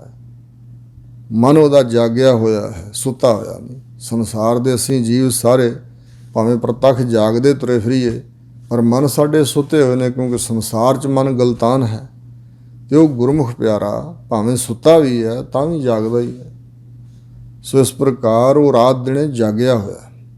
ਜੋ ਇਸ ਮਾਰੇ ਸੋ ਜੀਵਨ ਮੁਕਤਾ, ਸਿਮਰ ਸਿਮਰ ਗੁਰ ਸਤਿਗੁਰ ਆਪਣਾ, ਸੋਇਆ ਮਨ ਜਗਾਈ। ਮਨ ਸੁੱਤਾ ਹੋਇਆ ਅਤੇ ਸਤਿਗੁਰੂ ਦਾ ਸਿਮਰਨ ਕਰਕੇ ਸੁੱਤੇ ਮਨ ਨੂੰ ਜਗਾਉਣਾ, ਇਹ ਹੀ ਰਸਤਾ ਹੈ। ਜਿਹੜਾ ਇਸ ਦੁਬਿਧਾ ਨੂੰ, ਦੁਚਿੱਤੇਪਣ ਨੂੰ, ਮੇਰ ਤੇਰ ਨੂੰ ਮਾਰ ਲਵੇ ਉਹੀ ਜੀਵਨ ਮੁਕਤ ਸਚਾਵਾਂ ਚੋਲਾ ਹੈ। ਉਹ ਜੀਵਨ ਮੁਕਤਾ, ਜਿਉਂਦਾ ਹੀ ਮੁਕਤਾ, ਸੁਤੰਤਰ ਹੈ ਵਿਕਾਰਾਂ ਤੋਂ, ਬੰਧਨਾਂ ਤੋਂ, ਜੰਮਣ ਮਰਨ ਤੋਂ। ਜੋ ਇਸ ਮਾਰੇ ਤਿਸ ਕੀ ਨਿਰਮਲ ਜੁਗਤਾ, ਜਿਹੜਾ ਇਸ ਦੁਬਿਧਾ ਨੂੰ ਅੰਦਰੋਂ ਮਾਰ ਲਵੇ ਨਾ, ਉਹਦੇ ਜੀਵਨ ਦੀ ਜਿਹੜੀ ਜੁਗਤੀ ਹੈ, ਜੀਵਨ ਦਾ ਢੰਗ ਤਰੀਕਾ ਬੜਾ ਨਿਰਮਲ, ਉਜਲ ਤੇ ਪਵਿੱਤਰ ਹੈ। ਜੋ ਇਸ ਮਾਰੇ ਸੋਈ ਸੁਗਿਆਨੀ, ਜਿਹੜਾ ਇਸ ਦੁਬਿਧਾ ਨੂੰ, ਇਸ ਮੇਰ ਤੇਰ ਨੂੰ ਮਾਰ ਲਵੇ ਉਹੀ ਸ੍ਰੇਸ਼ਟ ਗਿਆਨੀ ਹੈ। ਇਹ ਗਿਆਨੀ ਅੱਖਰਾਂ ਦਾ ਹੁੰਦਾ, ਅਤੇ ਅੱਖਰਾਂ ਦਾ ਗਿਆਨੀ ਹੋ ਕੇ ਵੀ ਅੰਦਰੋਂ ਅਗਿਆਨੀ ਹੋ ਸਕਦਾ। ਸ੍ਰੇਸ਼ਟ ਗਿਆਨੀ ਭਾਵੇਂ ਬਾਹਰੀ ਵਿਦਿਆ ਦਾ ਗਿਆਨ ਉਹਨੇ ਨਹੀਂ ਪ੍ਰਾਪਤ ਕੀਤਾ, ਪਰ ਅੰਦਰੋਂ ਨਿਰਾਵਰਨ ਗਿਆਨ ਪ੍ਰਗਟ ਹੁੰਦਾ। ਸਿਮਰਨ ਦੁਆਰਾ ਦੁਬਿਧਾ ਮਰਦੀ ਹੈ ਅਤੇ ਸ੍ਰੇਸ਼ਟ ਗਿਆਨ ਅੰਦਰ ਪ੍ਰਗਟ ਹੁੰਦਾ। ਜੋ ਇਸ ਮਾਰੇ ਸੋ ਸਹਿਜ ਧਿਆਨੀ, ਜਿਹੜਾ ਇਸ ਦੁਬਿਧਾ ਨੂੰ ਮਾਰ ਲਵੇ ਉਹ ਸਹਿਜ, ਜੋ ਸਹਿਜ ਸਰੂਪ ਪਰਮੇਸ਼ਰ ਆ ਉਸ ਦਾ ਧਿਆਨੀ ਬਣ ਜਾਂਦਾ। ਉਹ ਸਹਿਜ ਮਾਨਸਿਕ ਅਡੋਲਤਾ ਵਿੱਚ ਪਹੁੰਚ ਕੇ ਪਰਮੇਸ਼ਰ ਦਾ ਧਿਆਨੀ ਹੁੰਦਾ ਹੈ। ਉਹਦੇ ਅੰਦਰ ਸਹਿਜ ਹੈ, ਮਾਨਸਿਕ ਅਡੋਲਤਾ ਵੀ ਹੈ, ਅਤੇ ਉਹਦਾ ਧਿਆਨ ਸੁਰਤ ਪਰਮਾਤਮਾ ਨਾਲ ਜੁੜੀ ਹੋਈ ਹੈ। ਇਸ ਮਾਰੀ ਬਿਨ ਥਾਇ ਨਾ ਪਰ, ਇਸ ਦੁਬਿਧਾ ਮੇਰ ਤੇਰ ਨੂੰ ਮਾਰਨ ਤੋਂ ਬਗੈਰ ਇਹ ਜੀਵ ਥਾਏ ਨਹੀਂ ਪੈਂਦਾ ਹੈ। ਭਾਵ ਵਾਹਿਗੁਰੂ ਦੇ ਦਰ 'ਤੇ ਨੂੰ ਥਾਂ ਨਹੀਂ ਮਿਲਦੀ, ਪਰਮਾਤਮਾ ਦੇ ਦਰ 'ਤੇ ਪ੍ਰਵਾਨ ਨਹੀਂ ਚੜ੍ਹਦਾ।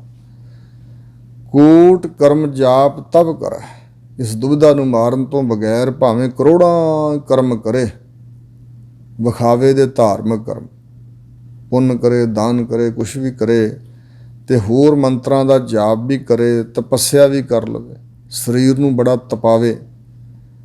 ਇਸ ਮਾਰੀ ਬਿਨ ਜਨਮ ਨਾ ਮਿਟਾਏ, ਇਸ ਦੁਬਿਧਾ ਮੇਰ ਤੇਰ ਨੂੰ ਮਾਰਨ ਤੋਂ ਬਗੈਰ ਪੁਨ੍ਹਾ ਪੁਨ੍ਹਾ ਜਿਹੜਾ ਜਨਮ ਹੋਣਾ, ਗੇੜੇ ਵੱਜਣੇ ਹਨ ਜਨਮਾਂ ਜਨਮਾਂਤਰਾਂ 'ਚ, ਇਹ ਚੱਕਰ ਮਿਟਦਾ ਨਹੀਂ ਹੈ। ਜਨਮਾਂ ਜਨਮਾਂਤਰਾਂ ਦਾ ਚੱਕਰ ਜਿਹੜਾ ਗਲ ਪਿਆ ਹੋਇਆ ਮਿਟਦਾ ਨਹੀਂ, ਜੰਮਣਾ ਮਰਨਾ ਖਤਮ ਨਹੀਂ ਹੁੰਦਾ।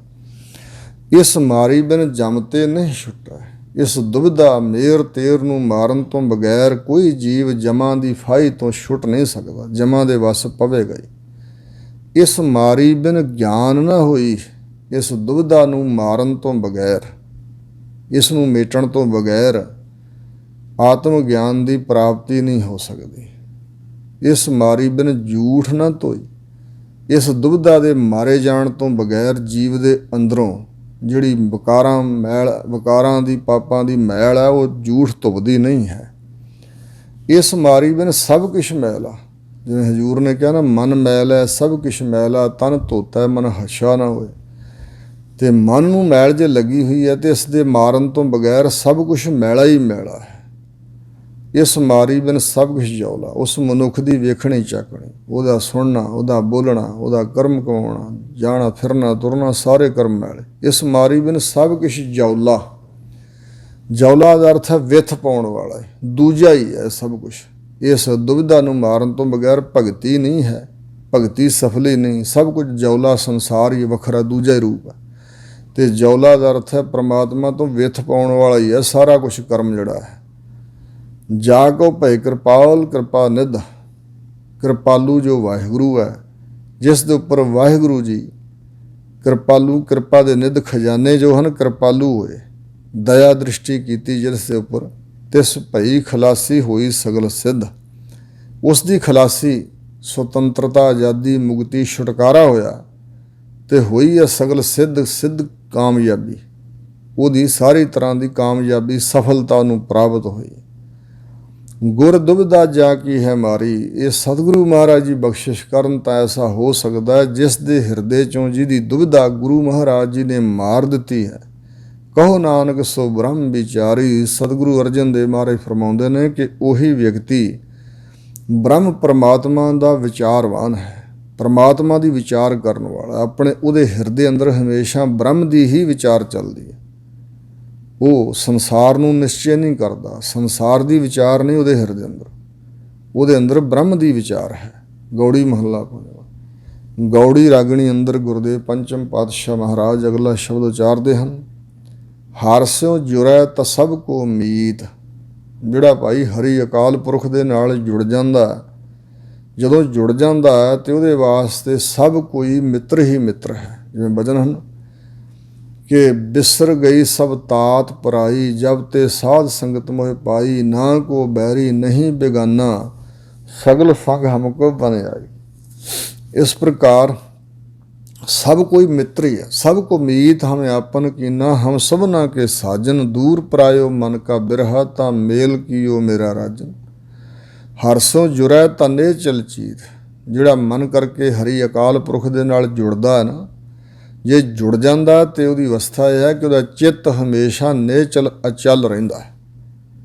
ਕੁਛ ਵੀ ਵਾਪਰ ਜਾਏ ਉਹਦੇ ਚਿੱਤ ਵਿੱਚ ਚਲਾਏਮਾਨ ਵੀ ਨਹੀਂ, ਚਿੱਤ ਡਿੱਗਦਾ ਡੋਲਦਾ ਨਹੀਂ, ਚਿੱਤ ਵਿੱਚ ਤਬਦੀਲੀ ਨਹੀਂ ਆਉਂਦੀ। ਹਰਸਿਉ ਜੁਰੈ ਨਾ ਵਿਆਪੈ ਕਾੜਾ, ਹਰੀ ਅਕਾਲ ਪੁਰਖ ਨਾਲ ਜਦੋਂ ਜੀਵ ਮਨ ਕਰਕੇ ਜੁੜ ਜਾਂਦਾ ਉਹਨੂੰ ਫਿਰ ਕਾੜਾ ਚਿੰਤਾ ਨਹੀਂ ਵਿਆਪਦੀ। ਹਰਸਿਉ ਜੁਰੈ ਤਾਂ ਹੋਏ ਨਿਸਤਾਰਾ, ਹਰੀ ਅਕਾਲ ਪੁਰਖ ਨਾਲ ਜਦੋਂ ਜੁੜ ਜਾਂਦਾ ਨਾ ਮਨ, ਤਾਂ ਫਿਰ ਨਿਸ ਪ੍ਰਪੰਚ ਸੰਸਾਰ ਤੋਂ ਪਾਰ ਉਤਾਰਾ ਹੋ ਜਾਂਦਾ, ਨਿਸਤਾਰਾ ਹੋ ਜਾਂਦਾ, ਛੁਟਕਾਰਾ ਹੋ ਜਾਂਦਾ, ਬੰਦ ਖਲਾਸੀ ਹੋ ਜਾਂਦੀ, ਨਿਬੇੜਾ ਹੋ ਜਾਂਦਾ। ਰੇ ਮਨ ਮੇਰੇ ਤੋਂ ਹਰਸਿਉ ਜੋਰ।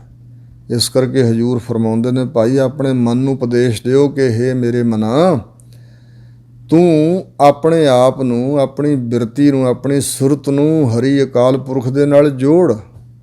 ਕਾਜ ਤੁਹਾਰਾ ਨਾ ਹੀ ਹੋਰ ਜੋ ਕੁਛ ਵੀ ਹੈ ਸੰਸਾਰ ਤੇ ਦਿਸ ਰਹੇ ਕੰਮ ਧੰਦੇ, ਪੈਸਾ ਧੇਲਾ, ਪਦਾਰਥ ਸੰਬੰਧੀ, ਤੇਰੇ ਕੋਈ ਕੰਮ ਨਹੀਂ ਆਉਣ ਵਾਲਾ, ਕੁਛ ਵੀ ਤੇਰੇ ਕੰਮ ਆਉਣ ਵਾਲਾ ਨਹੀਂ।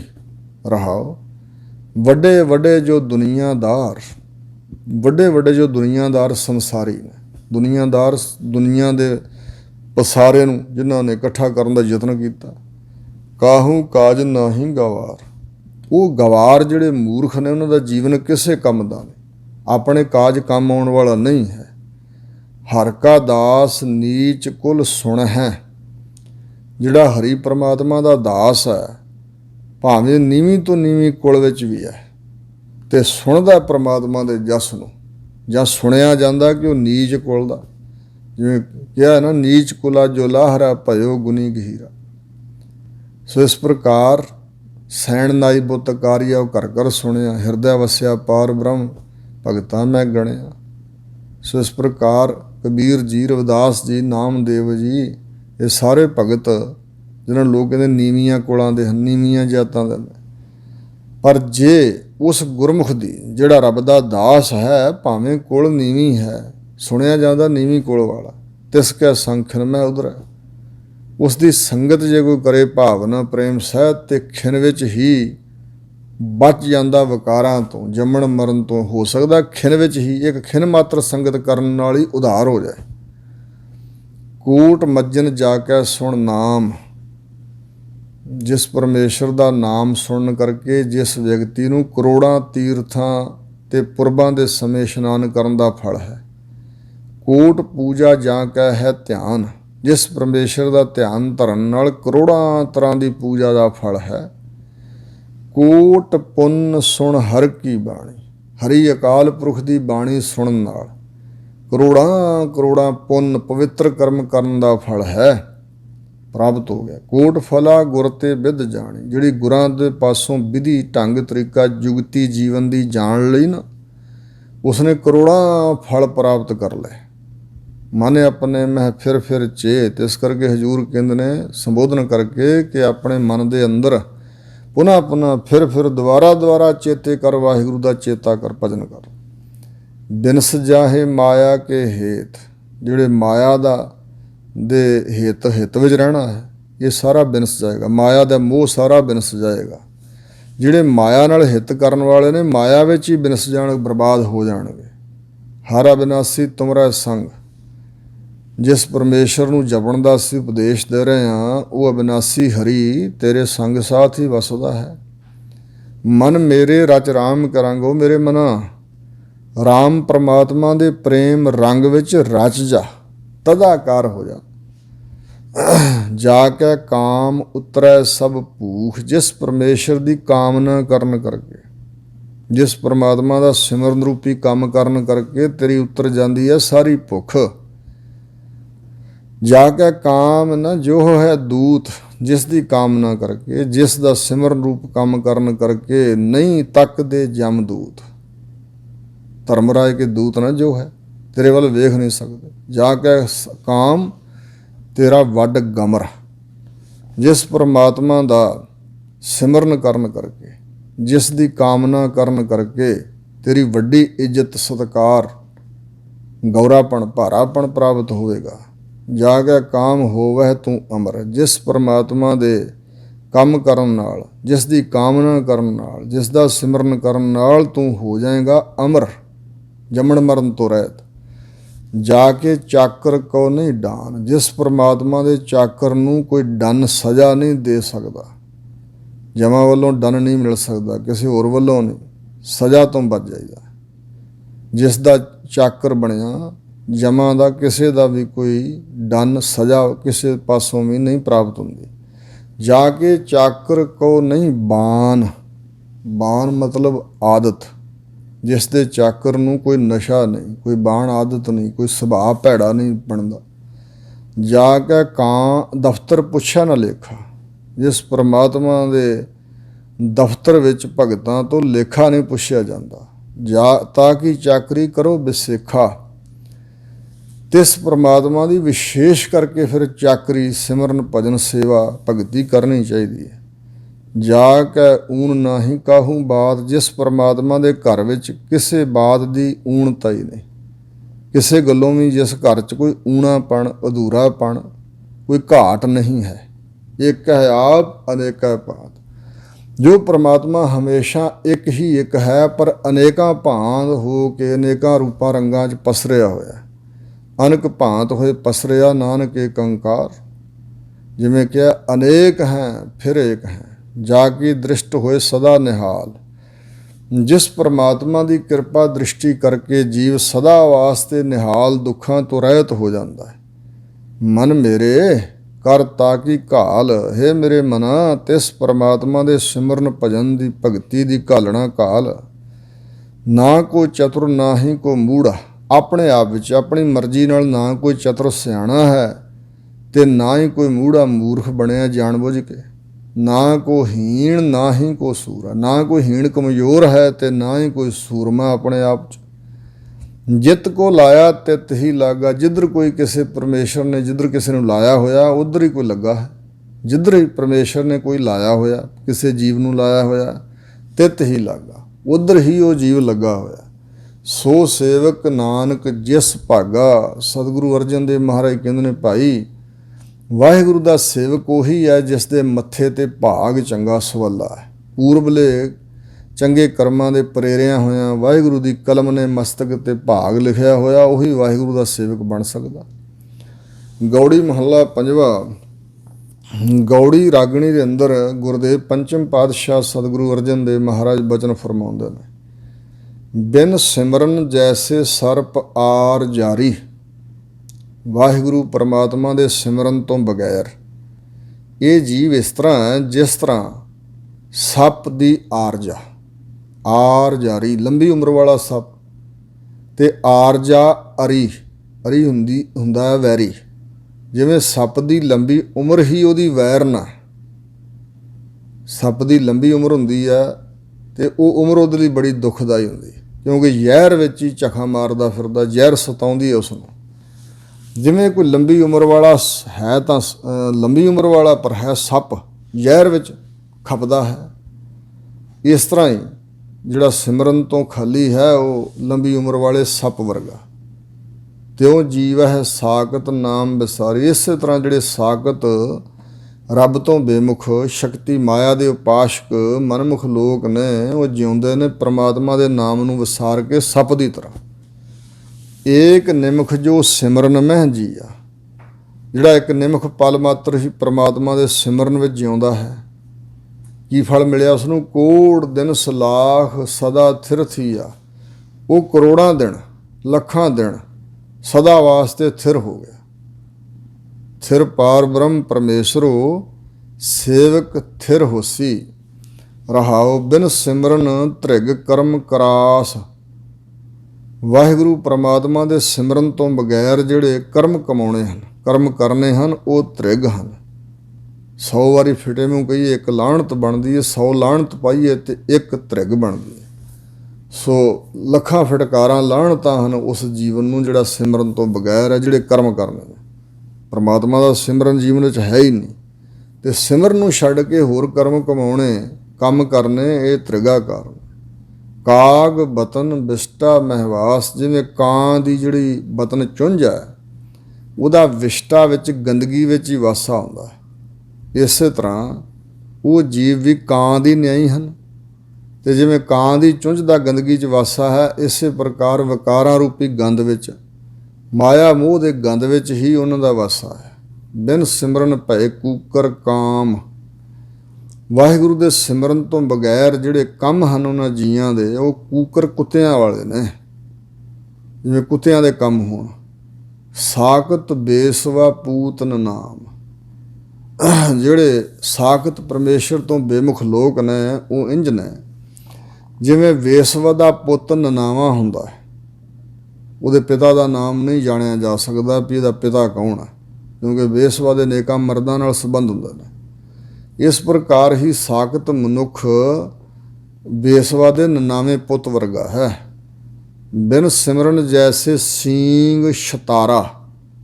ਛਤਾਰਾ ਮਤਲਬ ਛਤਰਾ। ਛਤਰੇ ਦਾ ਜਿਹੜਾ ਛਤਰੇ ਦੇ ਜਿਵੇਂ ਸਿੰਘ ਹੁੰਦੇ ਨੇ ਹੋਰਨਾਂ ਨੂੰ ਢੁੱਡਾ ਮਾਰਨ ਵਾਸਤੇ, ਵਾਹਿਗੁਰੂ ਦੇ ਸਿਮਰਨ ਤੋਂ ਬਗੈਰ ਉਹ ਛਤਰੇ ਦੇ ਸਿੰਘ ਵਰਗਾ, ਜਾਂ ਸਿੰਘਾਂ ਵਾਲਾ ਜਿਹੜਾ ਛਤਰਾ ਉਹਦੇ ਵਰਗਾ। ਛਤਰੇ ਦੇ ਸਿੰਘ ਵਰਗਾ ਮਤਲਬ ਵਿਅਰਥ ਜੀਵਨ ਹੈ। ਬੋਲੇ ਕੂਰ ਸਾਕਤ ਮੁਖ ਕਾਰਾ।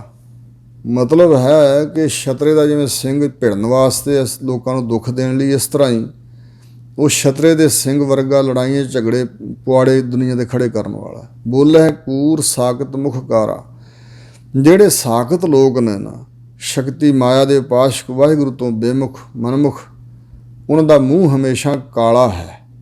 ਉਹ ਝੂਠ ਹੀ ਬੋਲਦੇ ਨੇ, ਜੋ ਕੁਛ ਬੋਲਦੇ ਨੇ ਕੂੜ ਹੀ ਬੋਲਦੇ ਨੇ। ਸੱਚ ਨਹੀਂ ਉਹਨਾਂ ਤੋਂ ਬੋਲਿਆ ਜਾਂਦਾ। ਸੱਚ ਵਾਹਿਗੁਰੂ ਦਾ ਨਾਮ ਹੈ, ਤੇ ਰੱਬ ਦੇ ਨਾਮ ਨੂੰ ਛੱਡ ਕੇ ਜੋ ਕੁਝ ਬੋਲਣਾ ਕੂੜ ਹੀ ਬੋਲਣਾ। ਬਿਨ ਸਿਮਰਨ ਗਰਦਭ ਕੀ ਨਿਆਈ। ਗਰਦਭ ਨਾਮ ਖੋਤੇ ਦਾ ਹੈ। ਹਜ਼ੂਰ ਨੇ ਕਿਹਾ ਵੀ ਵਾਹਿਗੁਰੂ ਦੇ ਸਿਮਰਨ ਤੋਂ ਬਗੈਰ ਇਹ ਮਨੁੱਖ ਗਰਦਭ ਖੋਤੇ ਦੀ ਨਿਆਈ, ਖੋਤੇ ਵਰਗਾ ਹੈ, ਖੋਤੇ ਵਾਂਗ ਹੈ।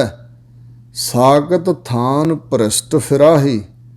ਸਾਗਤ ਮਾਇਆ ਦੇ ਉਪਾਸ਼ਕ ਰੱਬ ਤੋਂ ਬੇਮੁਖ ਬੰਦੇ ਭ੍ਰਿਸ਼ਟ ਥਾਵਾਂ 'ਤੇ ਹੀ ਤੁਰੇ ਫਿਰਦੇ ਨੇ, ਜਾਂ ਹਰ ਸਥਾਨ 'ਤੇ ਭ੍ਰਿਸ਼ਟ ਹੋਏ ਫਿਰਦੇ ਨੇ। ਜਿੱਥੇ ਮਰਜ਼ੀ ਚਲੇ ਜਾਣ ਭ੍ਰਿਸ਼ਟ ਹਨ, ਯਾਨੀ ਕਿ ਫਟਕਾਰਯੋਗ ਨੇ, ਪਲੀਤ ਹਨ। ਬਿਨ ਸਿਮਰਨ ਕੂਕਰ ਹਰਕਾਇਆ। ਵਾਹਿਗੁਰੂ ਦੇ ਸਿਮਰਨ ਤੋਂ ਬਗੈਰ ਜੀਵ ਇੰਝ ਹੈ ਜਿਵੇਂ ਹਲਕਾਇਆ ਹੋਇਆ ਕੂਕਰ ਕੁੱਤਾ।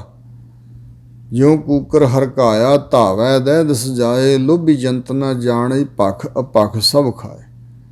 ਜਿਹੜਾ ਹਲਕਾਇਆ ਕੁੱਤਾ ਹੈ ਉਹਦੀਆਂ ਕੁਝ ਨਿਸ਼ਾਨੀਆਂ ਹੁੰਦੀਆਂ। ਇੱਕ ਤੇ ਉਹਦੀ ਪੂਛ ਸਿੱਧੀ ਹੋ ਜਾਂਦੀ ਹੈ। ਜਿਹੜਾ ਤੰਦਰੁਸਤ ਕੁੱਤਾ ਉਹਦੀ ਪੂਛ ਵਿੱਚ ਵਿੰਗ ਹੁੰਦਾ ਹੈ, ਪਰ ਹਲਕੇ ਕੁੱਤੇ ਦੀ ਪੂਛ ਸਿੱਧੀ ਹੋ ਜਾਂਦੀ ਹੈ। ਇੱਕ ਉਹ ਪਾਣੀ ਦੇ ਨੇੜੇ ਨਹੀਂ ਜਾ ਸਕਦਾ, ਇੱਕ ਉਹਦੇ ਮੂੰਹ 'ਚੋਂ ਝੱਗ ਡਿੱਗਦੀ ਹੈ, ਤੇ ਇੱਕ ਹਰ ਇੱਕ ਨੂੰ ਵੱਢਦਾ, ਤੇ ਇੱਕ ਸਿੱਧਾ ਇਸਰ ਤੋੜ ਦੌੜਦਾ, ਆਸੇ ਪਾਸੇ ਨਹੀਂ ਵੇਖਦਾ। ਇਸੇ ਤਰ੍ਹਾਂ ਜਿਹੜੇ ਵਾਹਿਗੁਰੂ ਦੇ ਸਿਮਰਨ ਤੋਂ ਖਾਲੀ ਹਨ, ਉਹਨਾਂ ਦੇ ਅੰਦਰ ਲੋਭ ਲਾਲਚ ਹੈ ਬਹੁਤ ਜ਼ਿਆਦਾ। ਸੰਸਾਰ ਦਾ ਹੀ ਲੋਭ ਲਾਲਚ ਹੈ, ਤਾਂ ਹੀ ਤੇ ਰੱਬ ਦਾ ਨਾਮ ਨਹੀਂ ਲੈਣਾ ਸੀ। ਇਸ ਪ੍ਰਕਾਰ ਸਿਮਰਨ ਤੋਂ ਬਗੈਰ ਜੀਵਨ ਇਸ ਤਰ੍ਹਾਂ ਦਾ, ਹਰ ਇੱਕ ਦੀ ਨਿੰਦਾ ਕਰਨੀ, ਇਹ ਨਿੰਦਾ ਰੂਪੀ ਝੱਗ ਸੁੱਟਣੀ ਮੂੰਹ ਤੋਂ, ਤੇ ਇਸੇ ਤਰ੍ਹਾਂ ਹਰ ਇੱਕ ਨੂੰ ਵੱਢਣਾ, ਠੱਗੀ ਮਾਰਨੀ, ਦਾ ਮਾਰਨਾ, ਤੇ ਬਿਰਤੀ ਰੂਪੀ ਪੂਛ ਸਿੱਧੀ ਸੰਸਾਰ ਦੇ ਪਦਾਰਥਾਂ ਵਾਲੀ ਹੈ। ਸਤ ਸੰਗਤ ਰੂਪੀ ਪਾਣੀ ਦੇ ਕਿਨਾਰੇ ਨਹੀਂ ਜਾ ਸਕਦਾ। ਉਪਦੇਸ਼ ਰੂਪੀ ਪਾਣੀ ਦੇ ਨੇੜੇ ਨਹੀਂ ਜਾਂਦਾ, ਧਰਮ ਦੇ ਨੇੜੇ ਨਹੀਂ ਜਾਂਦਾ। ਸੋ ਇਸ ਪ੍ਰਕਾਰ ਦੀਆਂ ਉਹਦੀਆਂ ਨਿਸ਼ਾਨੀਆਂ ਨੇ। ਸਾਗਤ ਲੋਭੀ ਬੰਧਨ ਪਾਇਆ। ਟਕਸਾਲੀ ਪਾਠ ਬੰਧਨ ਹੈ। ਭਾਵੇਂ ਕਿ ਵਿਆਕਰਨ ਨੂੰ ਮੁੱਖ ਰੱਖਣ ਵਾਲੇ ਬੰਧ ਧੱਦੇ ਨੂੰ ਕਢਾਉਣ ਕਰਕੇ ਨਾਂ ਵੱਖਰਾ ਕਰਕੇ ਪੜ੍ਹਦੇ ਨੇ। ਇਹ ਦੋਵੇਂ ਤਰ੍ਹਾਂ ਦਾ ਅਰਥ ਸਮਝਣਾ। ਸਾਗਤ ਲੋਭੀ ਬੰਧ ਨਾ ਪਾਇਆ। ਜਿਹੜਾ ਸਾਗਤ ਸ਼ਕਤੀ ਦਾ ਪਾਸ਼ਕ ਹੈ, ਲੋਭੀ ਬੰਦਾ, ਲੋਭ ਦੇ ਅਧੀਨ ਹੈ, ਬੰਧ ਨਾ ਪਾਇਆ। ਰੋਕ ਨਹੀਂ ਪੈਂਦੀ ਉਹਦੇ ਹਿਰਦੇ ਅੰਦਰ, ਉਹਨੇ ਆਪਣੇ ਆਪ ਨੂੰ ਰੋਕਾ ਨਹੀਂ ਲਾਇਆ, ਤੇ ਸਾਗਤ ਲੋਭੀ ਬੰਧਨ ਪਾਇਆ। ਜਿਹੜਾ ਸਾਗਤ ਤੇ ਲੋਭੀ ਮਨੁੱਖ ਹੈ, ਸੰਸਾਰੀ ਪਰਮੇਸ਼ਰ ਤੋਂ ਬੇਮੁਖ, ਉਹਨੂੰ ਪਰਮਾਤਮਾ ਨੇ ਬੰਧਨਾਂ 'ਚ ਪਾਇਆ। ਜੰਮਣ ਮਰਨ ਦੇ ਬੰਧਨਾਂ ਵਿੱਚ ਪਾਇਆ ਹੋਇਆ, ਵਿਕਾਰਾਂ ਦੇ ਬੰਧਨਾਂ 'ਚ ਪਾਇਆ ਹੋਇਆ, ਜਮਾਂ ਦੇ ਬੰਧਨ ਪਾਏ ਹੋਏ ਨੇ। ਬਿਨ ਸਿਮਰਨ ਹੈ ਆਤਮ ਘਾਤੀ।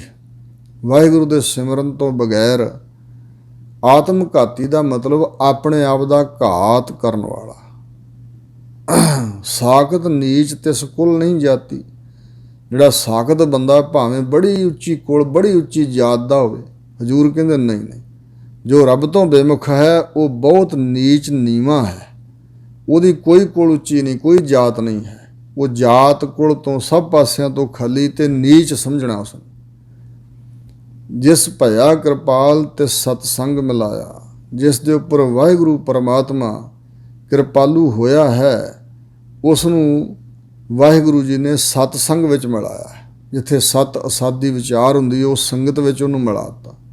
ਕਹੋ ਨਾਨਕ ਗੁਰ ਜਗਤ ਤਰਾਇਆ। ਸਤਿਗੁਰੂ ਅਰਜਨ ਦੇਵ ਮਹਾਰਾਜ ਕਹਿੰਦੇ ਨੇ ਕਿ ਇਸ ਤਰ੍ਹਾਂ ਹੀ ਇਹ ਵਾਹਿਗੁਰੂ ਦੀ ਕਿਰਪਾ ਵਾਪਰੀ ਤੇ ਉਹ ਗੁਰੂ ਨਾਲ ਮਿਲਾ ਦਿੰਦਾ। ਜਿਸ ਜਗਤ ਦੇ ਜਿੰਨੇ ਜੀਆਂ ਨੂੰ ਤਾਰਨਾ ਹੁੰਦਾ, ਉਹਨਾਂ ਨੂੰ ਫਿਰ ਗੁਰੂ ਰਾਹੀਂ ਜਗਤ ਨੂੰ ਤਾਰਦਾ ਪਰਮੇਸ਼ਰ। ਕਹੋ ਨਾਨਕ ਗੁਰ ਜਗਤ ਤਰਾਇਆ। ਗੁਰ ਸਤਿਗੁਰ ਪੂਜਨੀਕ ਗੁਰੂ ਰਾਮਦਾਸ ਮਹਾਰਾਜ, ਗੁਰੂ ਅਮਰਦਾਸ, ਗੁਰੂ ਅੰਗਦ ਦੇਵ ਜੀ, ਗੁਰੂ ਨਾਨਕ ਸਾਹਿਬ ਜੀ ਨੇ ਬੜਾ ਜਗਤ ਤਾਰਿਆ ਹੈ। ਪਰ ਜਿਨ੍ਹਾਂ 'ਤੇ ਵਾਹਿਗੁਰੂ ਦੀ ਕਿਰਪਾ ਹੋਈ, ਉਹ ਹੀ ਗੁਰਾਂ ਦੇ ਚਰਨੀ ਲੱਗੇ, ਉਹ ਹੀ ਸਤਸੰਗ ਵਿੱਚ ਮਿਲੇ। ਤੇ ਇਸ ਤਰ੍ਹਾਂ ਸਤਿਗੁਰੂ ਜੀ ਨੇ ਸਤਸੰਗ ਵਿੱਚ ਮਿਲਾ ਕੇ, ਸਤਸੰਗਤ ਦੁਆਰਾ ਨਾਮ ਸਿਮਰਨ ਕਰਵਾ ਕੇ ਜਗਤ ਦੇ ਜੀਆਂ ਨੂੰ ਸੰਸਾਰ ਤੋਂ ਤਾਰਿਆ ਹੈ। ਗੌੜੀ ਮਹੱਲਾ ਪੰਜਵਾ। ਗੌੜੀ ਰਾਗਣੀ ਅੰਦਰ ਗੁਰਦੇਵ ਪੰਚਮ ਪਾਤਸ਼ਾਹ ਬਚਨ ਫਰਮਾਉਂਦੇ ਨੇ। ਗੁਰ ਕੈ ਬਚਨ ਮੋਹਿ ਪਰਮਗਤ ਪਾਈ। ਸਤਿਗੁਰਾਂ ਦੇ ਬਚਨ ਉਪਦੇਸ਼ ਦੁਆਰਾ, ਸਤਿਗੁਰੂ ਦੀ ਸਿੱਖਿਆ ਦੁਆਰਾ ਮੈਂ ਪਰਮ ਗਤੀ, ਉਤਕ੍ਰਿਸ਼ਟ ਅਵਸਥਾ, ਉੱਚੀ ਆਤਮਿਕ ਅਵਸਥਾ ਪ੍ਰਾਪਤ ਕੀਤੀ ਹੈ। ਗੁਰਪੂਰੈ ਮੇਰੀ ਪੈਜ ਰਖਾਈ। ਪੂਰੇ ਸਤਿਗੁਰੂ ਜੀ ਨੇ ਮੇਰੀ ਪੈਜ ਅਬਰੋ ਇੱਜ਼ਤ ਪ੍ਰਤੱਗਿਆ ਕਾਮ ਰੱਖੀ ਹੈ। ਗੁਰ ਕੈ ਬਚਨ ਧਿਆਇਓ ਮੋਹਿ ਨਾਉ। ਗੁਰਾਂ ਦੇ ਬਚਨ ਉਪਦੇਸ਼ ਸਿੱਖਿਆ ਦੁਆਰਾ ਹੀ ਮੈਂ ਪਰਮੇਸ਼ਰ ਦੇ ਨਾਮ ਦਾ ਆਰਾਧਨ ਕੀਤਾ ਹੈ। ਗੁਰ ਪ੍ਰਸਾਦ ਮੋਹਿ ਮਿਲਿਆ ਥਾ। ਗੁਰੂ ਦੀ ਕਿਰਪਾ ਨਾਲ ਹੀ ਮੈਨੂੰ ਥਾਂ ਮਿਲਿਆ ਹੈ। ਆਤਮਿਕ ਟਿਕਾਣਾ ਪ੍ਰਾਪਤ ਹੋਇਆ। ਰਹਾਉ ਗੁਰ ਕੈ ਬਚਨ ਸੁਣ ਰਸਨ ਵਖਾਣੀ।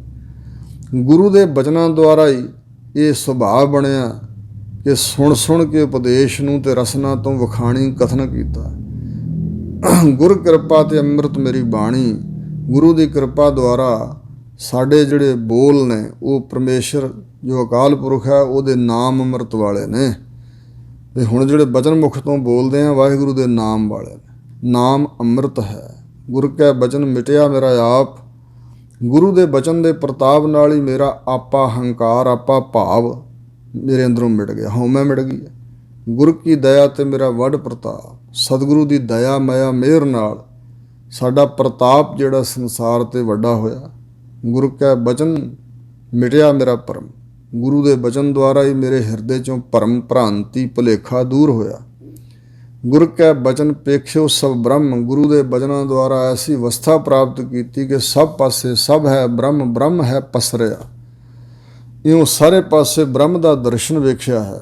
ਗੁਰੂ ਕੈ ਬਚਨ ਕੀਨੋ ਰਾਜ ਜੋਗ। ਗੁਰੂ ਦੇ ਬਚਨਾਂ ਦੁਆਰਾ ਅਸੀਂ ਰਾਜ ਸੰਸਾਰ 'ਚ ਰਹਿੰਦੇ ਹਾਂ ਪਰਮੇਸ਼ਰ ਵਿੱਚ ਜੋਗ ਜੁੜਨਾ ਪ੍ਰਾਪਤ ਕੀਤਾ। ਗੁਰ ਕੈ ਬਚਨ ਗੁਰ ਕੈ ਸੰਗ ਤਰਿਆ ਸਭ ਲੋਕ। ਜਿਹੜਾ ਵੀ ਗੁਰਾਂ ਦੇ ਸੰਗ ਸਾਥ ਮਿਲਿਆ ਹੈ ਉਹ ਸਭ ਲੋਕ ਸਾਰੀ ਸ੍ਰਿਸ਼ਟੀ ਤਰ ਗਈ ਸੰਸਾਰ ਤੋਂ। ਗੁਰ ਕੈ ਬਚਨ ਮੇਰੇ ਕਾਰਜ ਸਿੱਧ। ਗੁਰੂ ਦੇ ਬਚਨਾਂ ਦੁਆਰਾ ਸਾਡੇ ਪਰਮਾਰਥਕ ਤੇ ਵਿਵਹਾਰਕ ਲੋਕ ਪਰਲੋਕ ਦੇ ਸੰਸਾਰੀ ਤੇ ਅਗਲੇ ਜਹਾਨ ਦੇ ਮੁਕਤੀ ਰੂਪੀ ਕਾਰਜ ਇਸ ਸੰਸਾਰ ਦੇ ਸਭ ਕਾਰਜ ਸਿੱਧ ਹੋਏ ਨੇ। ਸਿੱਧ ਯਾਨੀ ਮੁਕੰਮਲ ਹੋਏ ਨੇ, ਸਿਰੇ ਚੜ੍ਹ ਗਏ। ਗੁਰ ਕੈ ਬਚਨ ਪਾਇਆ ਨਾਉ ਨਿੱਧ। ਗੁਰੂ ਦੇ ਬਚਨਾਂ ਦੁਆਰਾ ਪਰਮੇਸ਼ਰ ਦਾ ਜਿਹੜਾ ਨਾਮ ਹੈ ਨਿੱਧੀ ਖਜ਼ਾਨਾ ਰੂਪ ਉਹ ਪ੍ਰਾਪਤ ਕੀਤਾ। ਜਿਨ ਜਿਨ ਕੀਨੀ ਮੇਰੇ ਗੁਰ ਕੀ ਆਸਾ। ਜਿਸ ਜਿਸ ਨੇ ਵੀ ਮੇਰੇ ਸਤਿਗੁਰੂ ਦੇ ਚਰਨਾਂ ਦੀ ਆਸ ਕੀਤੀ, ਸਤਿਗੁਰੂ ਦੀ ਆਸਾ ਇੱਛਾ ਰੱਖੀ ਕਿ ਸਤਿਗੁਰੂ ਪਾਸੋਂ ਦਾਤ ਮਿਲੇਗੀ, ਤਿਸ ਕੀ ਕੱਟੀ ਹੈ ਜਮ ਕੀ ਫਾਸਾ। ਉਸ ਦੀ ਕੱਟੀ ਜਾਂਦੀ ਹੈ ਜਮਾਂ ਦੀ ਫਾਈ। ਗੁਰ ਕੈ ਬਚਨ ਜਾਗਿਆ ਮੇਰਾ ਕਰਮ। ਗੁਰੂ ਦੇ ਬਚਨਾਂ ਦੁਆਰਾ ਮੇਰੇ ਮਸਤਕ ਦਾ ਕਰਮ ਭਾਗ ਜਾਗ ਪਿਆ। ਨਾਨਕ ਗੁਰ ਭੇਟਿਆ ਪਾਰ ਬ੍ਰਹਮ। ਸਤਿਗੁਰੂ ਅਰਜਨ ਦੇਵ ਜੀ ਕਹਿੰਦੇ ਨੇ ਅਸੀਂ ਐਸੇ ਸਤਿਗੁਰੂ ਨੂੰ ਮਿਲੇ ਹਾਂ ਜੋ ਪਾਰ ਬ੍ਰਹਮ ਪਰਮੇਸ਼ਰ ਸਰੂਪ ਹੈ, ਜਿਸ ਵਿੱਚ ਤੇ ਪਾਰ ਬ੍ਰਹਮ ਵਿੱਚ ਕੋਈ ਅੰਤਰ ਨਹੀਂ ਹੈ। ਐਸੇ ਸਤਿਗੁਰੂ ਜੀ ਸਾਨੂੰ ਮਿਲੇ ਹਨ। ਇਹ ਪਾਵਨ ਪਵਿੱਤਰ ਉਪਦੇਸ਼ ਸਤਿਗੁਰੂ ਮਹਾਰਾਜ ਦੇ ਮੁਖਾਰਬਿੰਦ ਤੋਂ ਉਚਾਰਨ ਕੀਤਾ ਹੋਇਆ ਆਪਾਂ ਵਿਚਾਰਿਆ ਸੁਣਿਆ। ਬੇਅੰਤ ਭੁੱਲਾਂ ਹੋਈਆਂ ਹੋਣਗੀਆਂ ਜ਼ਰੂਰ। ਸਤਿਗੁਰੂ ਮਹਾਰਾਜ ਤੇ ਗੁਰੂ ਕੀ ਸੰਗਤ ਨੇ ਖਿਮਾ ਕਰ ਦੇਣੀ ਹੈ, ਅੱਗੇ ਵਾਸਤੇ ਸਮਤ ਬਖਸ਼ਣੀ ਜੀ। ਵਾਹਿਗੁਰੂ ਜੀ ਕਾ ਖਾਲਸਾ, ਵਾਹਿਗੁਰੂ ਜੀ ਕੀ ਫਤਿਹ।